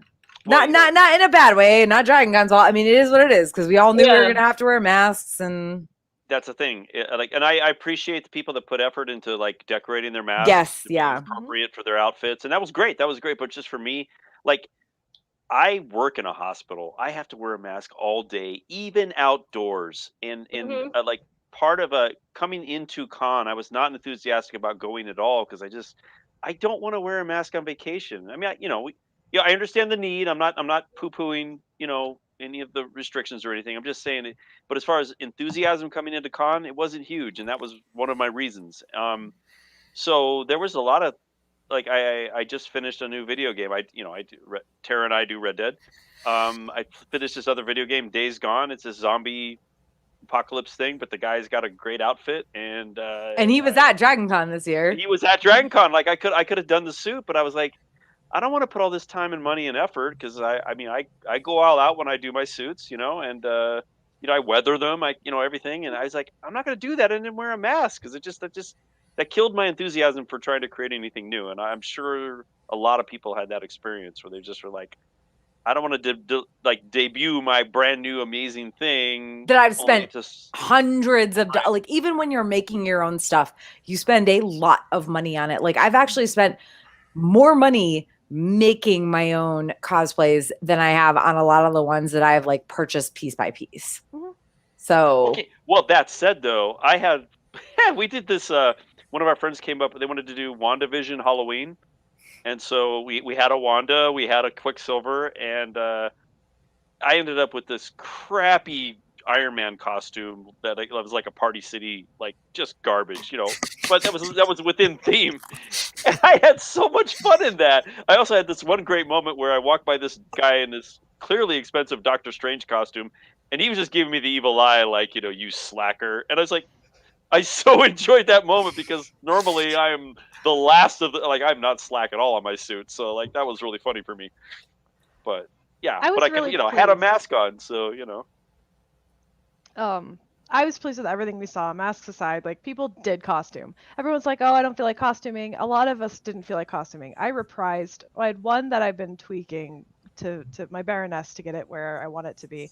But I reprised Punk Rock Sailor Moon, and I had a couple little things that I'd put together as like casual cosplays. But seeing, people out in their Doctor Stranges and their Wonder Woman and, a lot of the just so much, I still thought it was really good, even with masks, and like I was not disappointed in the costumes that I saw. For an off year, for a quiet year, for a year where we've all like people got out of it what they needed, I think. Like if you just wanted to go and be around people and wear what you had or what you wanted to, if you wanted to go freaking costume, then people did, and that was amazing. Well, we did, like Tara and I went to the Red Dead photo shoot in costume, and I think we got maybe our best photo together in those characters. Would you agree, Tara? The one I have on my my Facebook cover that is photo right now. amazing. Yeah. It was just, it's a photographer, it's chance, but man, I love that shot. It's well, beautiful. but also I think it was because there were fewer people, which is also like there were like 6 people at the Red Dead that's photo true. That was a shoot little this sad, year honestly. versus like 40 at the previous one, which is like 40 is a small photo shoot for Dragon Con, honestly. But like, especially when Dragon Con 2019 was the first Dragon Con after Red Dead 2 came out, and there were about 40 of us there. But like, despite how big the game is, but like, but now it's been almost 3 years since the game came out, and also of course fewer attendees, whatever. But yeah, like I mean, a big part of that was like the only big photo shoots I saw like pictures of. There was a lot of people at the Loki one, I think. The Game of Thrones. I didn't even know there was the Game of Thrones shoot had like nobody. There were like 15 people, like maybe a little bit more. I didn't end up going, but John, did you go to the Game of Thrones? Because John has like 800 pictures. Like I've seen his pictures on Facebook, so he has like all these Game of Thrones pictures. But so unfortunately the Game of Thrones photo shoot was at the same time as the Expanse one, which I was in. So I really wanted to go to the Game of Thrones, but I didn't like have a good cosplay this year. So I went to the Expanse one, and there were less than 20 people. A lot of really good costumes for the Expanse. I just did like temporary tattoos, belter. But it was good. We got some good pictures outdoors. There were maybe less than 20 people. We did mixed groups, like different, factions like Martian, Earther, and so forth. But yeah, it went well. So we were all outside, and we had masks on most of the time. And the photographer's like, do you want to do one mask off? We're outside, but to your comfort, keep it on if you want to. And that went really well, I think. So I didn't go to any of the bigger group photo shoots, but I'm curious to see how those went. Yeah, I didn't either. The only photo shoot I went to was the Red Dead one. Also, I actually have like an Expanse costume. I did Anna Volovodov.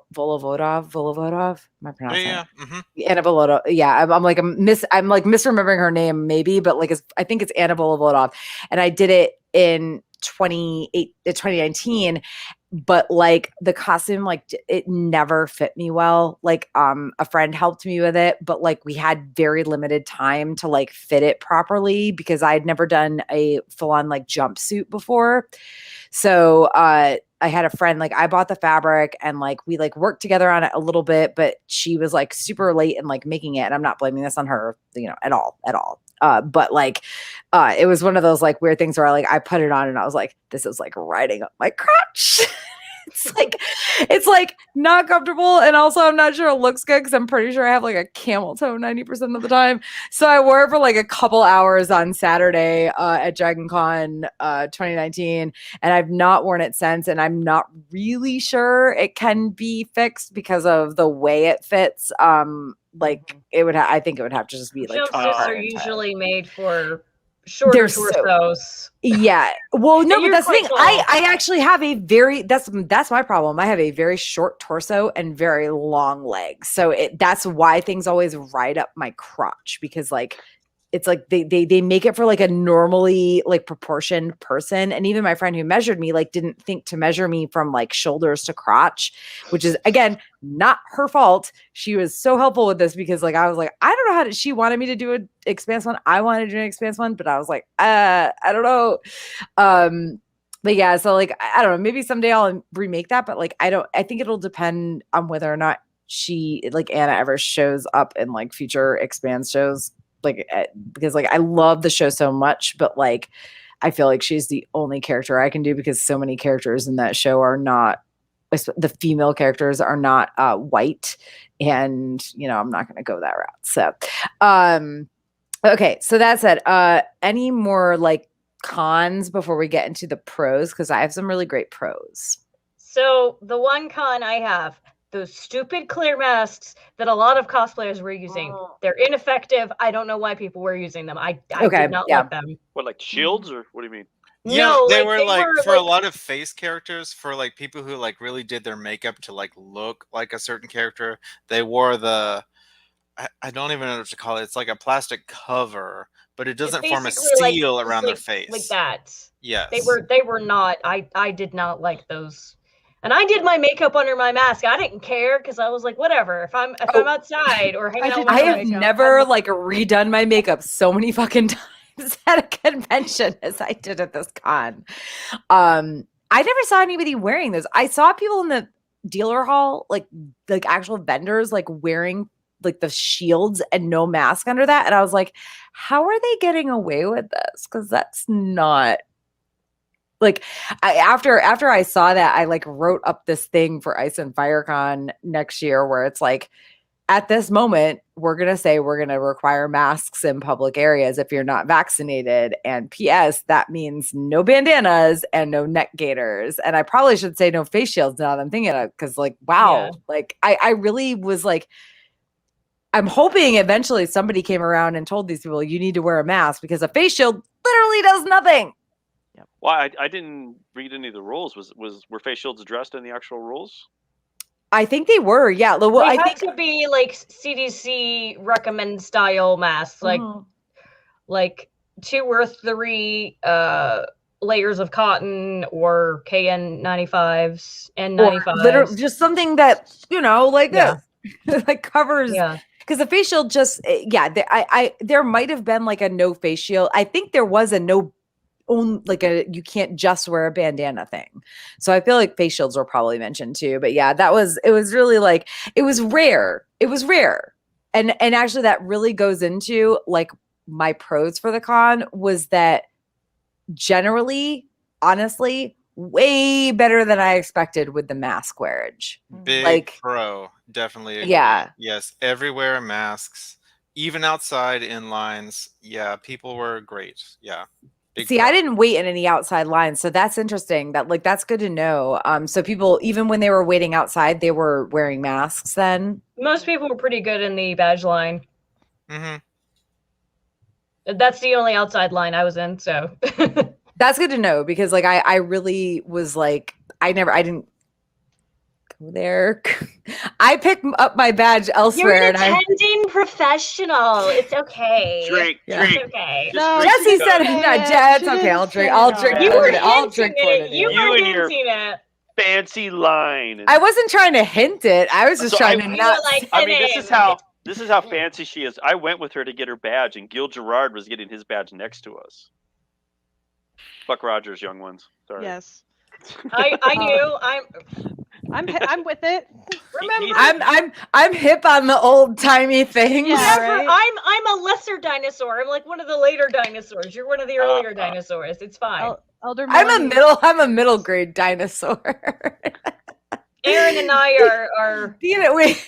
like, I guess is it like Triceratops are the last ones, or are they the earliest? I don't remember, but like we're the later dinosaurs. It's like okay, so wait. So it was like it's Cretaceous. Triassic was first, Jurassic was second, Cretaceous was third. So Dean is Triassic. Oh boy, here we go. We need a. Aaron, I don't know. Aaron, are you older than me? I can't remember. No, you're Aaron's older than me, but younger. younger. Okay. So Dean is Triassic. Aaron, John, I don't know. Can we ask you how old you are? Are you I'm 37. Put me in whatever. Oh, okay. part So I need to so- be in. I may be so the youngest, Dean but is like Dean is Triassic. The rest of us are Jurassic. But like if Nami was here, Nami would be Cretaceous. Yes, she would be Cretaceous. Are- And probably What? very drunk. Are you kidding? Yeah. She's like now. What is this But age? that's what I'm saying. That's like, She's but that's such what a I'm saying. baby. Like, she's it's still a millennial, so no, she's like 27 Jurassic. almost. It's fine. she's That's still a still a millennial, so millennial. she's Yeah. she's still a dinosaur, just like I- very late Well- Very, dinosaur. very young one. But she enjoys playing up the I'm the youngest person in the room thing, even though she's probably not always the youngest person in the room anymore, right? But she does her little baby Born in voices. the 90s, so she is a child. Just but she was born early enough to be. I don't think Nami's ever gonna join us because she got like held up. But like, I'm totally gonna like message her and be like, "Yeah, we're talking shit about you." Not in a bad way. Not in a bad. We're just talking about how baby you are, and she'd be like, "Oh, I am baby. I love being baby. I am baby." There it is. That's it. Yep. Yeah. Hi, But for I'm real, Nami. Have I met you? I'm baby. Good impression, actually. But for real, I was really impressed with the mask wearage. Like I saw a couple people in the dealer hall that just had the face shield on. To be honest, I never saw the plastic things that you guys saw. Oh, I saw them a lot. I saw them a lot when anybody was wearing like a decent costume. They had like the things, and I'm just like, I have a decent costume, and I'm wearing a stupid mask that is 2 layers of cotton. You can do that. Mhm. It matches my costume. Come on. There were some nights like Wednesday and Thursday night for sure in Pulse. There were a lot of people not wearing masks, but I will give them this. They were all actively drinking, like constantly. Yeah. I mean, I'm not talking about just holding a drink in their hand. I'm talking like, you know, holding a drink and like every couple seconds taking a drink. And it's like, I mean, there's no way to like police that. There's no way, you know, even Saturday night, I had gotten to a point where I was, or well, actually Wednesday and Thursday nights, I was like less, I think I was like a little more drunk. So I was like less like worried about wearing my mask like the whole time I was in the Pulse, and I was like taking it off and like drinking like almost constantly, but I probably could have kept putting it back on. Saturday night, I had gotten to a point where I was like, I've been around a lot of people this weekend. I'm going to like pull my mask back over my face anytime I'm not like taking a sip, but I also wasn't wearing an actual costume. And I think that kind of helped it. Like I felt less like I'm not ruining my costume by like wearing this shitty mask. Cause like I had matching masks most of the weekend, but at the same time, like they weren't the crazy, like awesome matching masks that a lot of people had. But I mean, I really think that I went into the weekend expecting that there would just be a lot of assholes, and I very rarely saw people just standing around or walking around without masks on. Well, I given that I do have to wear one every day at work, I'm very used to it. As much as I complain about it, I'm very used to it. So it wasn't hard for me to do. But that said, like there also was those times when we were around people that we trust, that we know are vaccinated, and you know, in those moments, you know, it's not difficult to take the mask off. I don't feel uncomfortable because I know that they're safe. I know that I can trust them. And or when you're back in your room and you have a few friends over, that wasn't a big deal then. But I was impressed by the event parties. So did anyone go to any of the like big parties in the evening? So I didn't feel comfortable, but you know, I usually do Yule Ball, but this year I didn't. Once they moved it to the Marriott, it just got clogged, and I just wasn't interested. Like your fears are valid, so I was like, I don't know how this is going to be. So I went to the 10 Forward party. They limited the number of people who could go in. So you go in, it's not a giant mob of people. Like everyone's kind of dancing like in their pods, I would say. So you could like take off your mask and like have a drink like with your people and like be okay. So I was like, all right, like good on them. And then I went to the Doctor Who party, which was also similar. Like they limited the number of people who could go in. So like people are like, you know, dancing with their masks on. And if you wanted to take a drink, you could like go off to the side. I thought those were well done.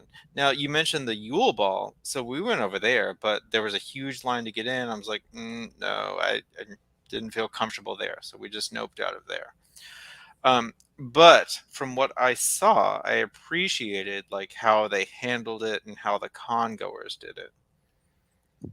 Yeah, I didn't hear about any drama from people like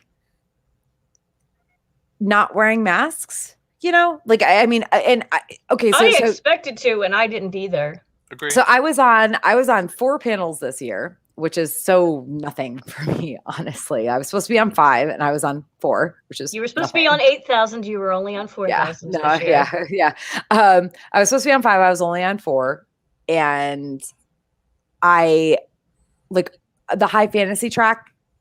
We were supposed to all be wearing masks.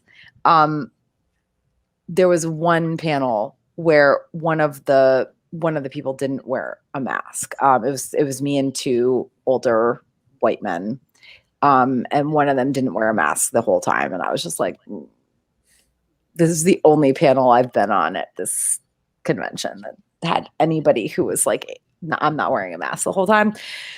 But yeah, it was like the people in the audience, they kept their like I literally, like, I could look out and I could see somebody remove their mask, take a sip of a drink, and immediately put it back on. There was nothing, like, nobody was trying to sneak into not wearing a mask, which was great. So props to Dragon Con, and props to all of the attendees who, you know, and I'm sure, of course, there were some people who, I'm pretty sure, like, the few people I saw that weren't wearing masks at all walking around. And when I say few, I'm talking like 5 total, like, just traipsing through the hotels, no badge, just in there. Like, I saw some guys wearing these weird, like, they were like cowboy boots, but like also like water boots. What do you call those? Like galoshes. They were like cowboy galoshes. And I was like, they're not wearing masks. But They're not wearing masks. And I was like, you're here for the football game, aren't you? Probably. So I hate to be that person, because like I've never had a problem with football people at Dragon Con. I know people complain about it. I've never had a problem. I have friends who go to Dragon Con who are big football fans. I like football, not college football. I could give two shits about that. But like Alabama was in the game, I think, in Atlanta this year, and that was like the biggest issue. But yeah, I mean, it was about this. So as a newbie, so I went to work Tuesday, so I was chatting with a coworker who also was there, and she was like, yeah, it's also a big football weekend. I was like, I didn't get that. So explain, like, I'm 5. So apparently, like, what is the football impact on Dragon Con?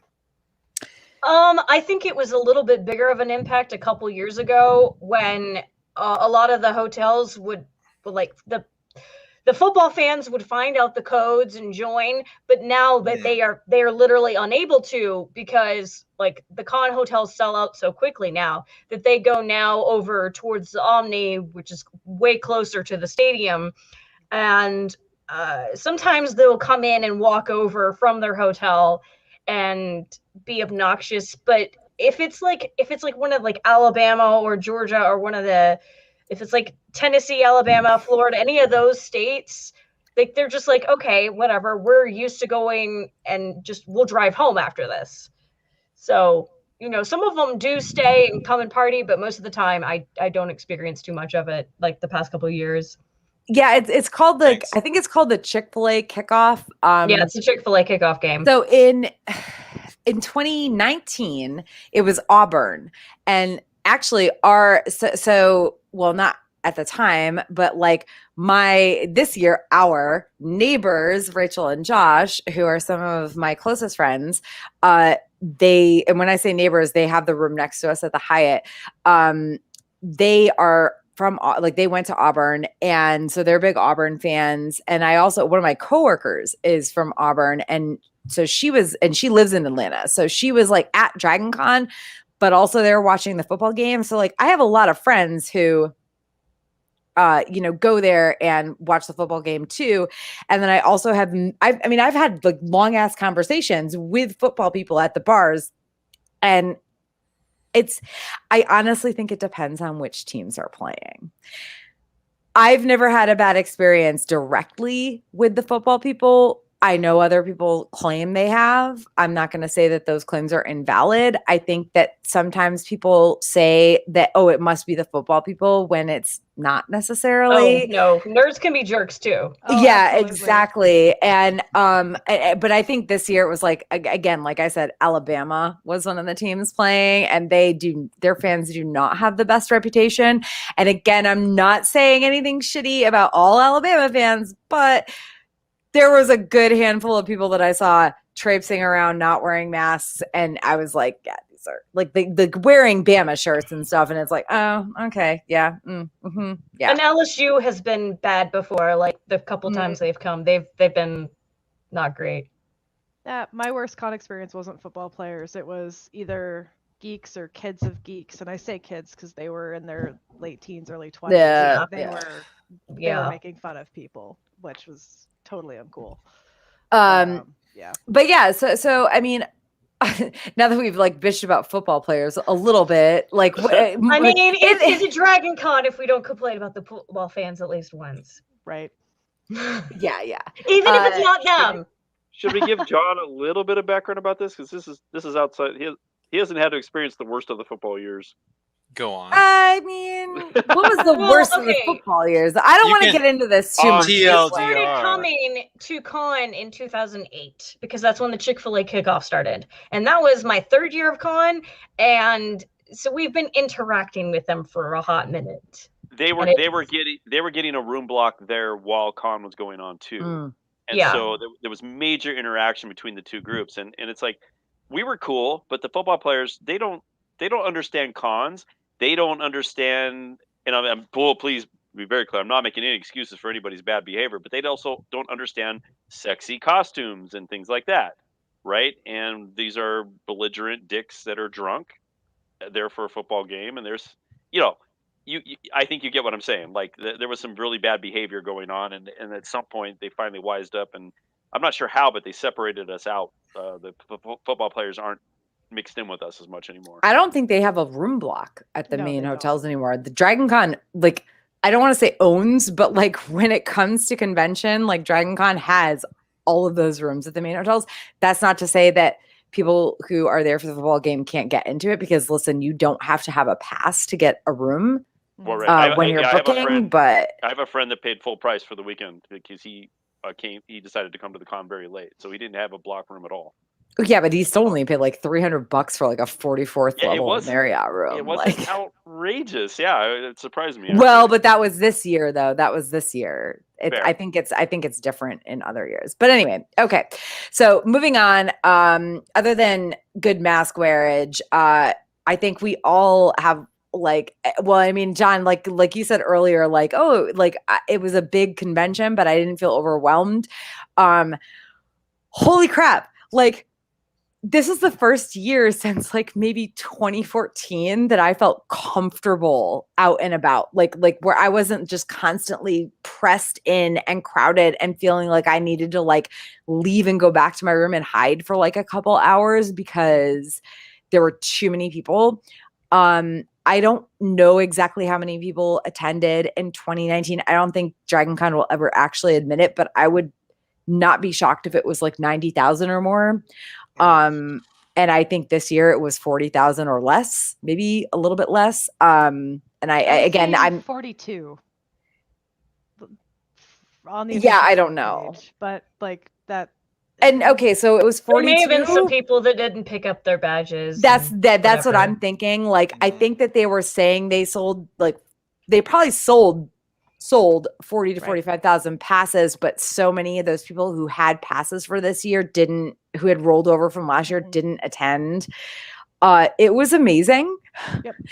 Like, I mean, it was still a little weird. Like, I do like the crowds in a way, but also. But Saturday nights of the cons can get. Yeah, Saturday, all Saturday. I'm an extrovert, but that is too much for me. It's a lot. We usually have a room party on Saturday afternoons after the parade to get away from the con floor. Like, we'll go shopping during the parade, which shopping during the parade was glorious. You could see all the way down the aisle and see what people had in their booths and talk to creators. You could see that all weekend, I think. Yeah, it was so amazing to not be in the crush. Like, you can't move. You can't get across the aisle to the other booth. Like, I've wholesale skipped entire aisles in the America's Mart because you can't get down them. Yeah. I mean, I usually don't go to the dealer hall until Monday because I can't stand the crowds. But I went. Yeah. What day did we go? I think I went Friday and also maybe Saturday. Or no, I went. Maybe it was. I don't know. I went more to the dealer hall than I usually do, and I actually bought things, which I usually don't because I don't want to wait for shit. Yeah. So. I don't know. So John, like, as somebody coming from small conventions, knowing that this is so much bigger, how do you feel about what you experienced this year? And do you think you'll have any issues in future years, like if you come back when it's more crowded. So what I stayed in the Marriott. So what I enjoyed a lot was that I could go to the atrium level, like in the evening, just walk around, like take great pictures of costumes. I could talk about like how they made them and, what they did, where they got their stuff from. And yeah, that was great. I did that every night. It was not crowded at all. So, like I said, I was talking to a coworker when I came back, and she was like, usually the atrium of the Marriott is shoulder to shoulder. You're just It like is. pushing bodies through the whole time. I was like, that sounds like hell. Like I It is. I don't It know is. if I could Not do that. great. So like I am all in favor of like if they're doing like truncated like sale of tickets, like let's not sell as many next time. Same thing with the vendors market. So I've been at other cons, so like you go to the vendors market and you recognize a lot of the like, oh, it's the decal person or the leather person, the corset person. You've seen these before. So a friend of mine wanted to go, and I was like, yeah, sure. So I went with him, and we got through actually very quickly. I was surprised. Like he wanted to shop for things, and the line, I would say, is one of the longest lines, longest by distance, not by time, but like we were outside a long time, but it went really fast. We got inside, we could get in and out, and yeah, that part was fine. Well, what you said about, oh, sorry, go ahead. Sorry. No, go on. Well, I was gonna say, but like normally when I go, I do try to go down every aisle. I don't buy much at cons, but Same. something hopefully will catch my eye. Like one year, I don't know, about 3 or 4 years ago, this random booth was selling these perfect copies of the fertility idol from the beginning of Raiders of the Lost Ark. I think that Oh. was 2019. Okay, so which I have, Animal interruption. I don't know who that was, but it wasn't us. It's my dog. I'm sorry. It's my dog. So Sorry. that's like one of my favorite things I've ever bought at a con, and it's great. It's a 1-to-1 replica. So there's things like that there's always usually something unusual or cool. Because I don't buy a lot of comic books, I don't buy a lot of toys. So I try to walk the whole thing just to see what's there. And but this time it was so not crowded that you could just kind of go down the middle and look left and right and see what booths are. Like you're not getting an up close look, but you could tell what booths are there. Like you were talking about, like there's the leather guy, there's the corset guy, that right. The wigs guy. Yeah, The and then wigs I could actually like pinpoint the types of booths I wanted to go to without having to actually go down every single aisle. So that was really nice. Yeah. Yeah, it was really, and I actually there was something that I did not buy that I wanted, but I didn't want to have to try to figure out it was an art piece, and it was on like thick, like that cardboard, but it was like matted. It was like pre-matted, and I didn't want to try to figure out a way to like bring it home to California, which screw living in California and going to Dragon Con, because like I'm so so I flew to Greenville, South Carolina, where I used to live, and I drove from there to Dragon Con.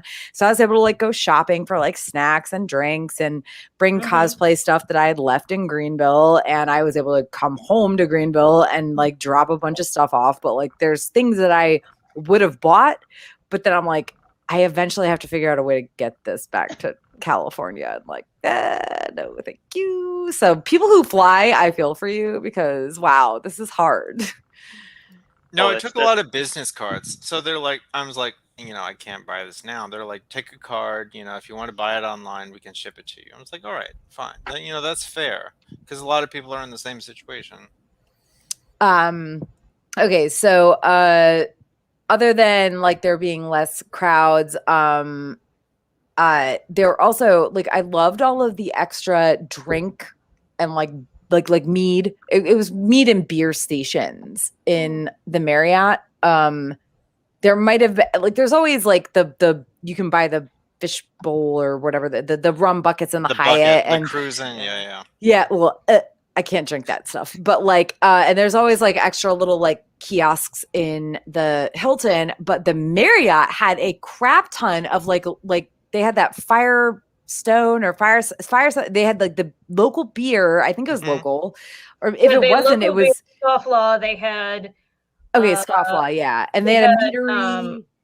a Viking And Alchemist. those things Yeah. usually aren't there because they usually No. have too many people to fit them, and it's like, oh man, like I love it. I didn't go to many of them because cash only. What the fuck?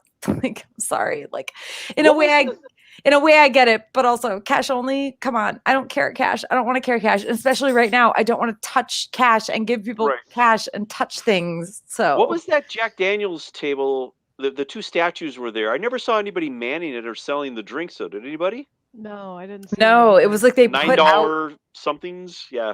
They put out the statues and they had the table there, and then I never actually saw anybody doing anything, so I'm not sure Well, what that was about. That said, though, the first night we were there, we found Swag and Sweet. Swag and Seek. Oh my Swag god, and I always Sweek. say it wrong. Swag and Sweek. No, we found some cool Swag and Seek between the boots of the two statues, so that was fun. Yeah, Nice. yeah, were we found two, some little baby Yodas. There were 2 alcoholic ice cream booths in the Hilton, and Really? Oh, yeah. a mead station, and then their signature drink was a whiskey slushy, which just was really sweet and not good. Ooh, that sounds bad. Yeah. But the ice cream is fabulous. It's fabulous every year. Oh, it They- was so good. I had the butter beer. Oh, it's so good. The one with the So good. Dragon's Milk Stout, which is a fabulous beer, with cinnamon red hots in it, was really. Oh yeah, good. that was like the rum chata one or something. Yeah. So. So yeah, I like. It's like part of me is like, oh, I hope they have this in future years, and. For real, like some of the ones that were in the Marriott were actually in the places where the Papa John's pizza used to be. Correct. So I feel like I'm torn about this because like I want food, but also it was really cool that you could buy alcohol extra places, but also maybe don't do it cash only, like for fuck's sake. Like have one of those little spiky Especially not things. when we're still trying to deal with COVID and how people don't God. want to do cash because that I means more people have touched it. Yep. And I don't carry cash on most days No, in my neither normal life. do I'm sure I. not bringing it to con. I don't even know what the PIN number is for my debit card anymore. I don't know if I ever have. Just saying. All right. I don't So either. before we move on to like memorable things, any last like just general Dragon Con pros from any of us? Well, No? for me, it was I feel like people were more likely to be more like aware of consent, and instead like I would have a lot of people touching me to like get my attention for previous costumes, but this time they would be like, oh no, I'm you. Yeah. And like wave at me or like yell, hey Ed, or whatever, like, or hey Ghost. Oh, sorry, drink. Ah. Wait, what was this one? I said Ghost. Jesse, you said ghost. I said my fandom. Oh. But yeah, people would shout at us like, hey, you in this costume, can I take a photo of you? And like normally I'd have people like tapping me, and Yeah, Jesse is a no touchy person. I am not a touch person. Do not Jesse touch and I me. are very close friends, and whenever we see each other, I give Adam hugs. Her husband, I give Adam hugs, and I said this too, because Jesse is no touchy. No, there's definitely a sign language to like you hold up your phone and you point to it, and you're like, and if they're like Can thumbs I up, take you're a like thumbs photo? up. No, it was a nice Of system. you. I don't get the touching thing anyway. Like I don't do that, and I'm a very touchy person. Like I don't know you. I'm not gonna. Hey, you! Grab your shoulders, spin you around. Can I take your picture? You're also not a small female.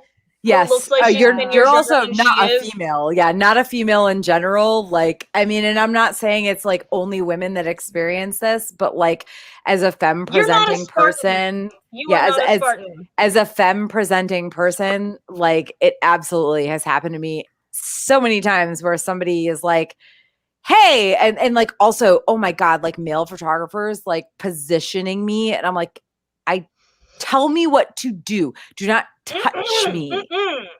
So none of that happened this year. And it's Yeah. never happened like at Ice and Fire Con, but it's absolutely happened at Dragon Con. And I'm like, can you just tell me what to do instead of touching me? Thank you. Yeah, And I am a touchy person, but if you're a stranger, no, don't touch me, please. Right. Like, ew, your hands are gross. I don't know you. Well, I think the easiest thing that you're talking about pros, obviously, we got to see some people we haven't seen in 2 years, right? True. Yeah. Yes, big Um, pro. Not all of them, but a bunch of them, and that was nice. I mean, I said earlier when we started this that like I wasn't feeling this con coming in, but at the same time, it was amazing to be able to interact with these people that I love and care about, and that's I think that's why I go to cons though anyway. Besides wearing suits and getting drunk, I because I don't really do panels. I don't do raves. I don't really go to the events. I go to I do interact the with my raves. friends. Tara and I didn't do the raves this year. We usually do. That was my one, like, I wish I'd done it, but I like was just not in the mood to like go figure out how to like be in a rave with a mask on and like be drinking and crazy at like 5 a.m. on a Sunday morning. But next year we will make up for it like tenfold. Call me if your phone works, because I want to. Yeah. So, well, our thing is the Sunday night rave. We always go to this, like after my room party, we always go to the Sunday night rave. Like this has been like 4 years running, I think now. And well, it was 3 years running, and then this year, no, but like, yeah, next year for sure. If things are more comfortable, but okay. So most memorable things, memorable moments. Okay, yes, I do have a memorable moment. I met a very cute service dog named Sydney. She is the service dog of a friend who I guess is now like my friend, sort of. And we were like at the Marriott Saturday night, and I was feeling a little bit overwhelmed, and I was like, I don't know, maybe I need to go back to the room and like chill. And then this woman showed up with her service dog and like a bunch of our friends, and she was like, oh yeah, you can pet her. She's an epilepsy alert dog. So she's like, you can pet her. Like, it's fine. So I literally sat on the floor of the Pulse Bar and just like petted this dog for like 20, like I was just petting this dog's belly for like 20 minutes. And like my friends are, sitting around me, they would come and say hi, and I was drinking or whatever. And it was like, this just made me feel, so that's probably my most memorable moment, was like meeting Sydney and being like allowed to like pet this adorable little, she's like an Aussie, she's an Australian Shepherd. And she was just perfect and lovely. And her mom was perfect and lovely. And I got to like get out of my like nervous, I'm around too many people. And I was still wearing a mask, and I was only taking it off when I was drinking, but I got to pet this doggy for like 20 minutes on the floor of the Marriott. And it was like the best thing ever. And then there's like people around me in cosplay and like doing their own thing, and like, no, but I was like in my like, I wish I could afford an actual service dog, because like neither one of my dogs is they're smart enough, but they would never probably be well behaved enough to be service dogs. So it was a good memorable moment. Same with our dog. So Erin, biggest memorable moment for you. I was going down the escalator, going back to the Hilton, so second floor down on the Marriott, and I didn't have my camera, and I'm dying that I didn't, because it was a Assassin's Creed Spider-Gwen. Yes, you said that, and I was like, oh my god, like I have a Spider-Gwen cosplay, and I love her so much. And it was like the Renaissance Pirates era. It was a floor-length white coat. The inside was teal with pink, all hand-webbed. She had the blades. She had a ruffled shirt. She had the whole thing. She said, I asked her about it. I was like, is this an OC or is this something? Because I don't know. And she's like, well, someone did a crossover for Spider-Man with Assassin's Creed, and it was in this style. And she's like, well, why not a Spider-Gwen? So she did it, and her hair was perfect. It was this little white blonde crop, and it was the coat, and she made it, and it was just like stunning. It was beautiful, and it was so well made and unique, and like you immediately knew what it was. How can you not, with that hot pink? I wish I'd seen that, because I fucking love Spider-Gwen, and like I haven't played Assassin's Creed in a while, but I used to be like really big into Assassin's Creed, especially the pirate era one. Like the pirate era one. Black Flag. Yeah, so that was amazing, and I didn't have my phone out or ready or anything, and we were hustling for something. It's always when you're hustling for Yeah, something that you've got of to course, of find the course. thing. Um, so that is the like, and just her eyes lit up, and I love having those interactions because I'm not faking my excitement about this damn costume. It was amazing, and she was so excited to talk to somebody about it. So good. Oh, I mean, I've been there like when I was at Dragon Con, I think it was 2013. And my significant other at the time, this is a little bit weird, was dressed as John Marston. And also had a really good John Marston cosplay because we used to play like we like when I started playing Red Dead, it was with my ex, and we're still really good friends, you know, so that's cool. But like I dress as Bonnie McFarlane from the first Red Dead game. And nobody fucking knew who I was. Like people always knew who he was. And they were like, if they even noticed that I was with him, they were like, oh, you're that girl. And we got into an elevator at the Hilton to go to, weirdly enough, a Game of Thrones drinking game party on the 12th floor. Like we were just, this is back when they still had chair, like the like tables and like couches and stuff, like in the Hilton on the 5th and 12th floors. So we like it might have been the 5th floor, whatever. It was the 5th or 12th floor, and we got in this elevator to go to this like party and like, you know, unofficial party. And some girl was like, oh shit, you're John Marston and Bonnie McFarlane. And she like took our picture. And I was like, oh, you're literally the first person who has ever known who I was in this costume. Thank you. It was some girl. Of course it was of course it was a girl who knew who I was. Because like all day people were like, yeah, John Marston and that girl. And I was like, I mean, that's fine. Like, at least you're like wanting me in the picture, but like also like wow. So yeah, I totally like I totally feel that. Like just yeah. All right, Jesse, what about you? Memorable moments. Memorable moments. How about having one memorable moment? How about having all of my friends celebrate my birthday at midnight on Monday, like Sunday/Monday of con, with cake and like everybody putting like these fake dollars into a tricorn hat that was way too big for me and just showering me with love. It was great. Yeah, And Jesse's birthday is a lot almost of people, always during Dragon Con. well, it's either my birthday or my husband's birthday, or sometimes like right smack in the middle of our birthdays, because his is August 29th, mine is September 6th. And yeah. And like people I hadn't seen since 2019 Dragon Con, and people I hadn't seen for like a year at Tara's house last year, where we celebrated Dragon Con, and it was so much fun. And I just all right, John, your most memorable Dragon Con moment.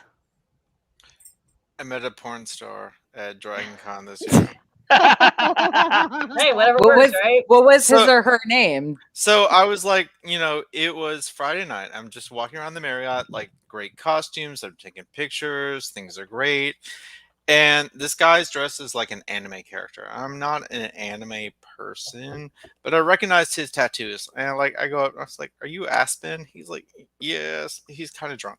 But he's like he's my height. He's a muscular man. He grabs me. He picks me up. I was like, what's going on? A porn star is picking me up. I was like, this happened. I was like, all right, okay. Dragon Con 2021. Oh yeah. That's funny. Is it my turn? I guess so. Okay. Well, I can't even talk about the most memorable thing. But the second most memorable thing is I've become friends with comic book author Paul Jenkins, and he wrote. He's very well known for writing the Wolverine's origin comic book, and so I went to his booth and I bought a copy of it and I had him sign it. I didn't even own. Oh, nice, Tara. I didn't even own that volume, so it was nice to get the volume, but he was autographing everything he sold, right? So he says, well, I should probably personalize this for you. So he opens it up and he just writes on the page, "Dear Dean, you fucker. and then Paul Jenkins. I was like, that's the best autograph I've ever gotten. So that was pretty great. But I mean, a highlight for sure is always seeing my friends. But yeah, there it is. Yeah. You fucker. Yeah, I was literally sitting on the desk across from me. All right. So before we got a couple more things. Memorable cosplays. So for me, it was the Ever Given ship guy, which the ship said Evergreen on the side of it, but the ship's name is Ever Given. And I remember like drunkenly going up to him. I can't remember. It must have been Thursday night. It had to have been Thursday night because it was early in the week. I think I was with you when you did. Yeah. And I was like, you need to like block the sky bridge. You need to block the sky bridge. Please block the sky bridge and like take photos of this. And it's like, I'm sure he was already planning on doing it. I'm sure I'm not the only person who told him to do it. Like, I'm not saying that I like instigated this at all, but I was like drunk Tara, like, block the sky bridge in this thing, please. And then like he did it and I totally like missed him doing it. But like, it was just, the whole thing was like, only this year would that be absolutely perfect and hilarious. And like he had a beard and I think he had a mask under the beard. So it was this great costume because he had this stupid ass beard as like he was like a captain of the ship and he's like holding it. I don't know. The whole thing was hilarious. Yeah, he was hilarious. And it's been like a meme thing. Like we got home and the 14-year-old, the kiddo, was like, or no, we didn't go home. He sent us like a message and he was like, is this where you are? And we were like, yes, it is. And I was like, oh, we're cool now because we're on Tumblr. Well, because I mean, not we, but like Dragon Con is on Tumblr. So Dragon Con is like a cool thing now. He asked me, is this guy at Dragon Con? And about, I don't know, within a half hour, I found the guy and I took a picture with him and I was just like, yep. Yeah. Then the kid's like, oh my God, it's amazing. So that was fun. And I also, Saturday night, it was like right before I had the awesome dog moment. I had this amazing Lady Dimitrescu, like on like a tall person who is also on stilts, literally like 15 feet tall, and I'm 5'8.5", so like probably almost twice my height. I mean, I'm saying 15 feet tall and almost twice my height. Neither one of those add up, but it's fine. But also had the daughters, and like that was like I really wanted to do a daughter, but the only person I knew who cosplayed Lady Dimitrescu is shorter than me. So I was like, and even with like really high heels, this person would probably still be shorter than me. So I was just like in awe of like this amazing person who's doing this amazing costume and standing on these stilts for God knows how long. And like, I was like, oh, but I also know these people. Like it was, so that was my second best costume of like things I saw. Of my own costumes, probably like surprising Dean with so we cosplay Red Dead. Sorry, drink. Gulp. And I always do Sadie, and I said I would never cosplay Abigail, but us John's being wife, my character's wife. Yeah, his character's wife. So you know, us being engaged, I was like, you know, I'm gonna have this Abigail, and it's not an exact replica of her wedding dress because there were too many ruffles, and I was like, no, I don't want that. But it is, I would say it's about an 80% match. And I literally like pulled out an old Katniss wig and just like, and Becca, my friend Becca, let me borrow a brooch because I do need to get like my own like brooch for like the middle of the chest. But like, I was like, you know what, I'm doing this. I have the wedding dress and I borrowed a brooch from Becca. I will get my own, you know, brooch for the middle of it in the future. But like, I took my old Katniss wig and just pinned it all up. And it took like 20 minutes to fucking pin this giant like wig up because she has brown hair and I do not. But I came out of our room in the Abigail wedding dress, and I was like, "Hey, it's your wife." And he was like, "Wow, wow!" Like, I don't know. I mean, maybe I thought you were more surprised than you were, but I was very pleased with my.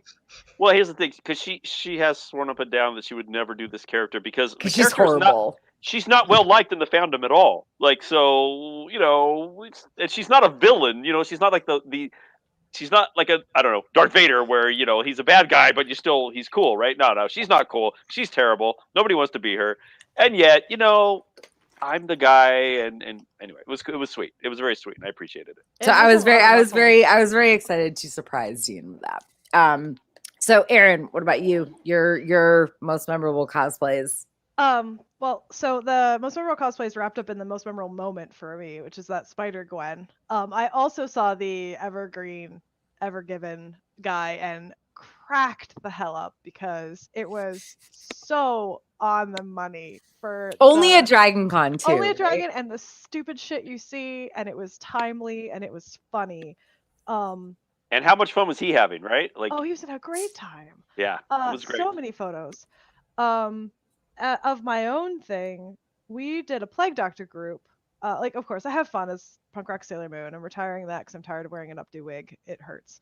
But our Plague Doctor group was really, really popular, and I was really happy about that because we were not all the same. It was a bunch of different Plague Doctor mashups, and it was really popular. It was really fun to watch the characters organically come out, and my friends being this. And getting recognized, and the slow realization on people's faces watching that happen as they're like, see one of us, and then the other one, and then they're getting what's happening with Dr. Frankenfurter and Plague Dr. Frankenfurter and Plague Doc Brown and Plague Dr. Pepper and Rave Doctor and the Plague Joker. And that, I'll say, my husband had way too much fun. It was so organic being a Plague Joker because he's chaos, and he just got to be more chaos with a bird mask on. I have a picture of him and my best friend, and they've got their faces up and they're being birds. They're going, rah, rah, rah, rah, rah. It's really funny, but dumb. So that was the most fun I had in a group costume. And like for the whole weekend, just running around as that was a lot of fun. All right, Jesse, what about you? So it's funny. Apparently Adam and I ran into like this giant group of Matt the radar technician, and like apparently they were all together on Sunday in the Hyatt, and I'm like, first of all, this is the most Matt the radar technicians I've ever seen. Second of all, how long ago was that sketch? Like, how long ago was I that? have a picture of a Matt the radar technician from C2E2 2016, so it was that year. Well, yeah, because it was after Force Awakens, but so like, and then they found a Princess Leia, and I heard this. I didn't see the exchange. I heard it from like 20 feet away, where they found a Princess Leia, and they all went, "Mom, mom, mom, mom, mom." I'm sorry. And I saw it I'm on sorry, Twitter Mom. later. So I saw it on Twitter later, and the Princess Leia was like losing it, and then she got all popular on Twitter, but not her post, somebody else's share of it, but whatever. And I shared her thing of it, and it was like, so I experienced this happening. It just sounded like noise to me, because you have like 30 or 40 men going, "Mom, mom, mom, mom, mom," to a Princess Leia cosplayer. So it just basically sounds like just noise. And as far as our own cosplays, so like my entire family, well, not my entire family, like my sister and my niece didn't do it, but my mom and my mom and my dad and Adam and I all got and did our ghost costumes, which wasn't like a big deal for like anybody at Dragon Con, because this show is not like super popular in the United States. But like I posted on the internet, and like all the English people lost their shit. So that was nice. Like all the people in the fandom that don't live in the United States were like, oh, or if only you had a captain. And I'm like, oh, if only I had a captain. Oh, believe me. Yes. I mean, I saw the pictures. It was super cute, though. I love that your parents got in on that with you guys. Oh, they were. Cute. My dad was like planning how to do like the arrows in the neck, and my mom trying to figure out the stupid Edwardian dress, and just it was very funny. All right, John, what about you? Most memorable cosplays of yourself, oh my God. I can talk. I've been drinking. Most memorable cosplays you did and anything you saw. So I was told that like it's going to be 1,000 degrees outside and inside. You're going to be in lines the whole time. So You got like, so lucky. so like, don't do an elaborate cosplay. So all of my cosplays were like no shirt, minimal clothing, like whatever I can get by with, like by like decency laws. Like that's what I wore. Um, but in terms of, I was impressed by the people who like turned around and cosplay in a couple of weeks. So like all the people who did Harley Quinn with that like tool dress from Suicide Squad, like with the spear, I was like, yeah, well, good on them. I really appreciated that. The other one, the What If Captain America woman. Yes, I didn't see that, but Yeah, I saw your picture. Like this girl had like man. what 3 weeks to get this Yeah. together. If Well, not some a week and a people- half. She Well, some did it. people had that as a thing already from like years ago because it was sort of like hinted at in the Agent Carter show. So a lot of the people did that, but Well, a different one But appeared still, in it the looks Marvel so games, good too. in Yeah. person. Yeah. Yeah. No, So I think anyone that who the can Marvel take like show a was reference different. real fast. I was like, good on them. Good on Yep. them. Which is how Dragon Con is. Like take a reference real fast and turn it into a cosplay. You might Yeah, be working all night every night for 2 weeks, but you're good. Oh, well, I did an Inception costume in 2010 in 4 weeks, I think. Yeah. Wow. Well, I mean, Yeah. it's like, I mean, it was a few years ago now, but I mean, when the Sharknadoes showed up, and it was right after that movie appeared, and that was great. I mean, that's exactly how Mhm. Dragon Con is. I mean, it's Yes. wonderful. Yeah. Okay, I'm glad nobody took this because this was amazing. And this guy was around con all weekend long. A beautiful X-Men angel. Did you all see this? Yes. Yeah. Wow, Yeah. like those wings Maybe. were unreal. I don't think so. The His suit, well, I wings think hit us all in the face. We were they were there. beautiful. It was I think it was a dye sub suit. It was the red and white version. Beautiful suit though, like unbelievable, and the wings were just incredible. And he was there. First night, right, Tara? Yes. I think we saw him right I think it away. was Thursday or Friday. Yeah. Yeah, It was he was really, already out and about. I really- mean, he was obviously proud of it because he was worn a lot, but it was great, really good. As far as me, I already talked about like my most fun moment was bugging that Doctor Strange guy in my crappy Iron Man costume. So I'm gonna call that my favorite costuming moment because it was pretty great. All right.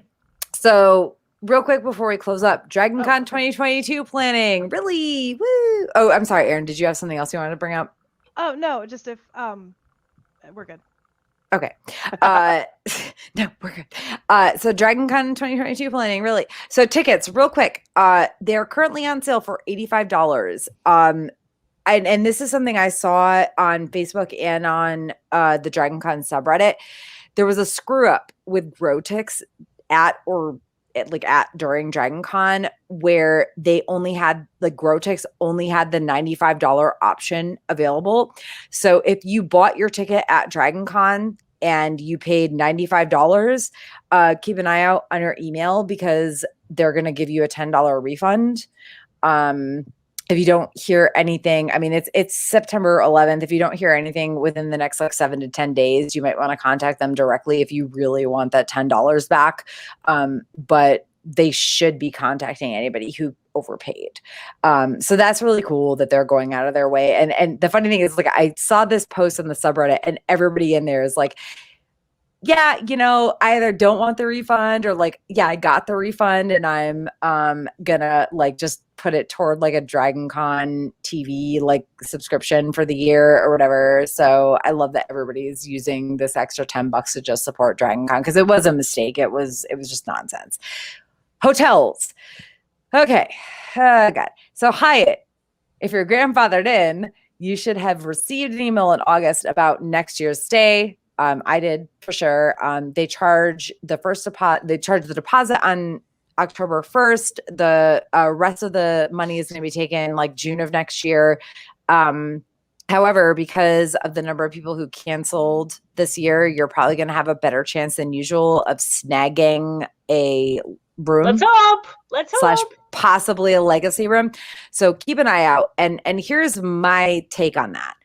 I don't think they're going to do any sort of Hunger Games thing, but every year there's almost always in like January or February of the year that Dragon Con is happening. And so this is the Vegas one. It could happen in January or February. You also could be able to get in after, like in October. I saw people on the subreddit saying like the deposits are taken on October 1st. So they start calling on October 3rd because Hyatt gives you 48 hours to fix stuff if your credit card wasn't charged. So you could start calling on like October 3rd and get lucky and possibly get a room. If they don't release a block early next year, in both for both Dragon Con 2019 and for this year, they released a block. One was on July, I think in 2019, it was on July 7th. Whatever. 1 year it was July 7th. 1 year it was July 10th.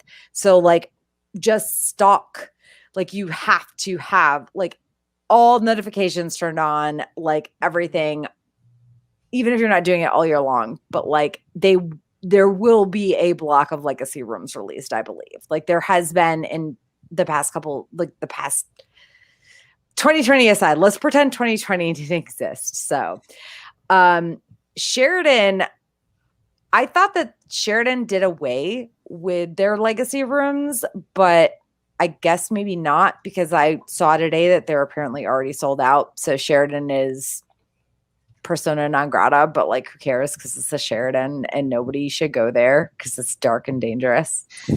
Like except for registration, does anybody actually go to the Sheridan? I did back when the U-Ball was there. Oh, I went swimming. There was oh that. yeah, you guys go swimming there, but you know. And we met some friends that stayed in the Sheraton in 2019 or 2018. Weston, they are not legacy. There's no legacy there. Mm-mm. Never has been. Their block opens September 29th at 10 a.m. Eastern. So if you want a Weston room, be ready. Marriott, may the odds be ever in your favor. They have not announced when they're doing this. There are rumors that they are going to do it in September. Like someone in Reddit was like, isn't it, September 20th? But I feel like this is nonsense because they always do it the first Thursday in October. Is it the first? Because in the like past, the first I feel Thursday. It's like the first Thursday. In the past, I feel like or the second Thursday. It's like the 10th or the 3rd or whatever. Yeah, I was thinking it was like the second Tuesday or Wednesday, but regardless, it's usually sometime in early. It's usually sometime between October 1st and October 15th, and it's sometime during the week. So there is a chance, I guess, that they might do it earlier this year because they like want that money earlier. But there's absolutely no confirmation that it's happening earlier. Hilton, I don't know, Aaron, you stayed at the Hilton. Yeah. So per the email we got it before Dragon with the updates to like early check-in and all of that, they said that we'll be getting an email a couple of weeks, 8 to 10 days after Dragon Con, about moving about when our first night's deposit will be taken, because they do not take it at Con anymore. And then following up as to anything about when. So I heard that legacies aren't a thing anymore, like they're not producing or giving out more legacies. Right. But that was prior to the pandemic, with all of these people not going or losing their legacies or giving up their legacies. So I don't have, and nobody could say anything about it whenever I asked around really politely and like super open-ended. Nobody could say anything about it because they just didn't know. So again, as Tara already said, like alerts on. Social media is the devil, but social media is how you're going to find out about it. You've got to be on it if you want a legacy. And I'm talking about all social media. Yeah. Like, keep an eye on the official Dragon Con. Keep an eye on your friends, because, like, I mean, I've posted so many times. I have like shared a thing, on about Hyatt usually, because they're the only one that seem to open legacy room blocks. But like, so many times I've shared these things like immediately, and they're like gone immediately. Like within like 10 minutes. But that said, like, with the Hilton, like I know for a fact they lost a crap ton of legacy rooms this year. So there's no guarantee that they will open up rooms at all, let alone legacy rooms, but it does not hurt to keep an eye on things. I mean, John, you said you stayed at the Marriott, which, you know, kudos to you, because no thank you to me from me. But like I need a Hyatt Legacy. I need to get it this year. I need to get it. I know, Jesse, you're going to be the first person. I'm going to just call you the next time. I'm like, I'll call you. And if you don't answer, I'll call Adam and be like, get your wife on the phone. It's Hyatt Legacies. And call my parents after that, because if we don't answer, call my parents.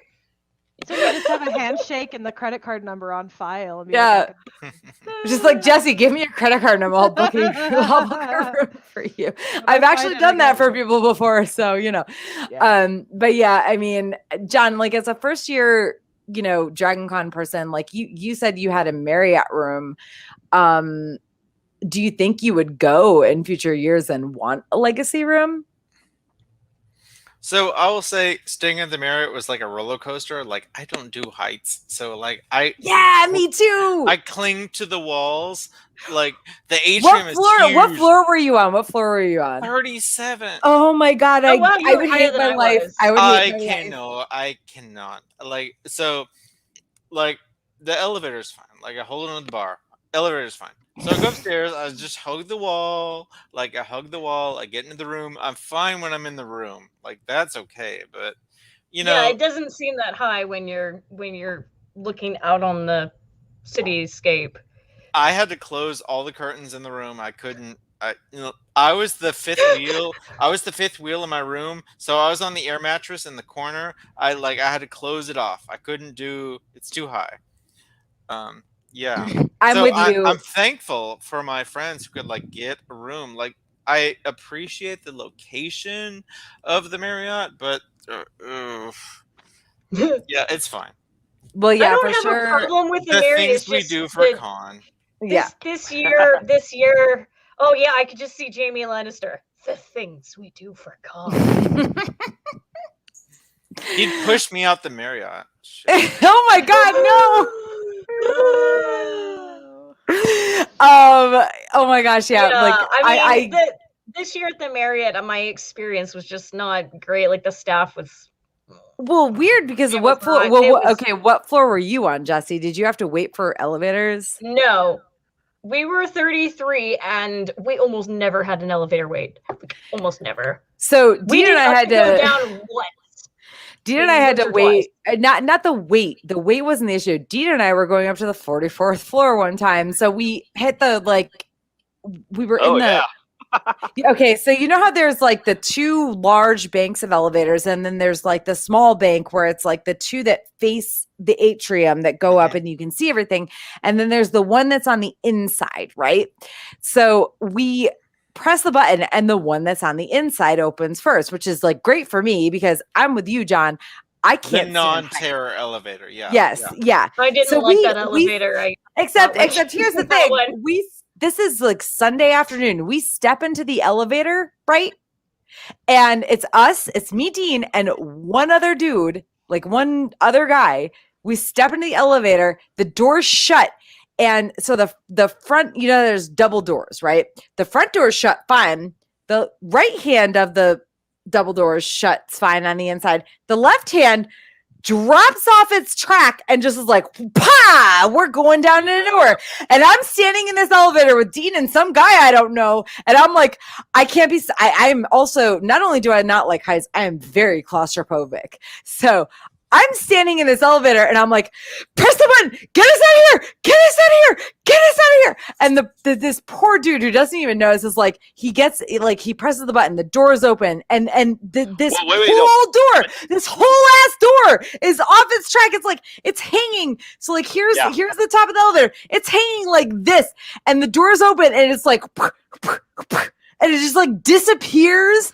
And I'm just like, get me out of here, get me out of here, get me out of here. And this guy, like, he pressed the like alarm button to like call people to like fix the elevator or whatever. But I was just like, this would have been, I'm not even kidding you, my worst nightmare is getting stuck in an elevator. This is Tara's Final Destination. It's like, yeah, seriously. And so whatever, we didn't get stuck in there, but then we also still had to go to the 44th floor. So we go up and I'm just like, yep. Yeah, but now we're on the glass one instead of the Yeah, one. yeah, exactly. Oh, yeah. So now I can Oh, see yeah. everything and I'm just like, And we just had that experience. Everything's So Tara everything's was I was What? a mess. I was a But I mess. but I got to hold you for a minute, so that was lovely. The way down was even worse because I was like, we were still in that outside elevator and we could see everything. And I was like, no, I don't want to be up here. I don't want to do this. And the other people in the elevator are looking at me like I'm the weirdest person in the world. And I'm like, I didn't choose this. Okay, you guys. No, didn't that's me choose too in this the elevator. life. I have to face the door. I have to like grip the rail. Yep, I have yep. to hold my luggage. I'm like, I'm sorry, just like pile in behind me. I'm right Yep, here. yep. I'm not backing leaving. up. I'm holding my ground. Okay, so all right, one more thing before we actually end. Upcoming events. This does not have to be conventions if you have not on your horizon. But anything fun that's coming up on the works. I'll go first, just because I know what mine are. I might go to this supposed official Game of Thrones convention that's happening in Vegas in February because it's like 3.5 hours away from me now.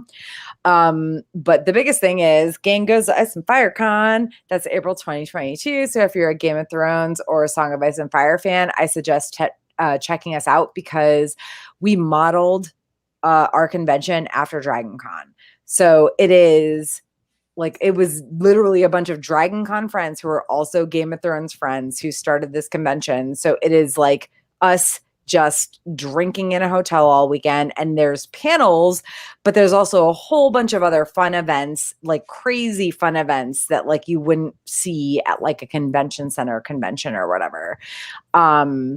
So yeah, that's April 21st to the 24th, 2022. I will say we just announced that vaccination or a negative COVID test within 72 hours is required. I'm based on what I have seen from our attendees who answered our survey about this, I would not hesitate to say that 95% or more of our attendees will be vaccinated. So A++. There's probably nothing else on my horizon unless there's like a bunch of Red Dead guests going to like a more local convention at one time. Yeah, we'll see about that. So Aaron, anything else on your horizon? I being Pittsburgh based, we have the Nice. Steel City Con.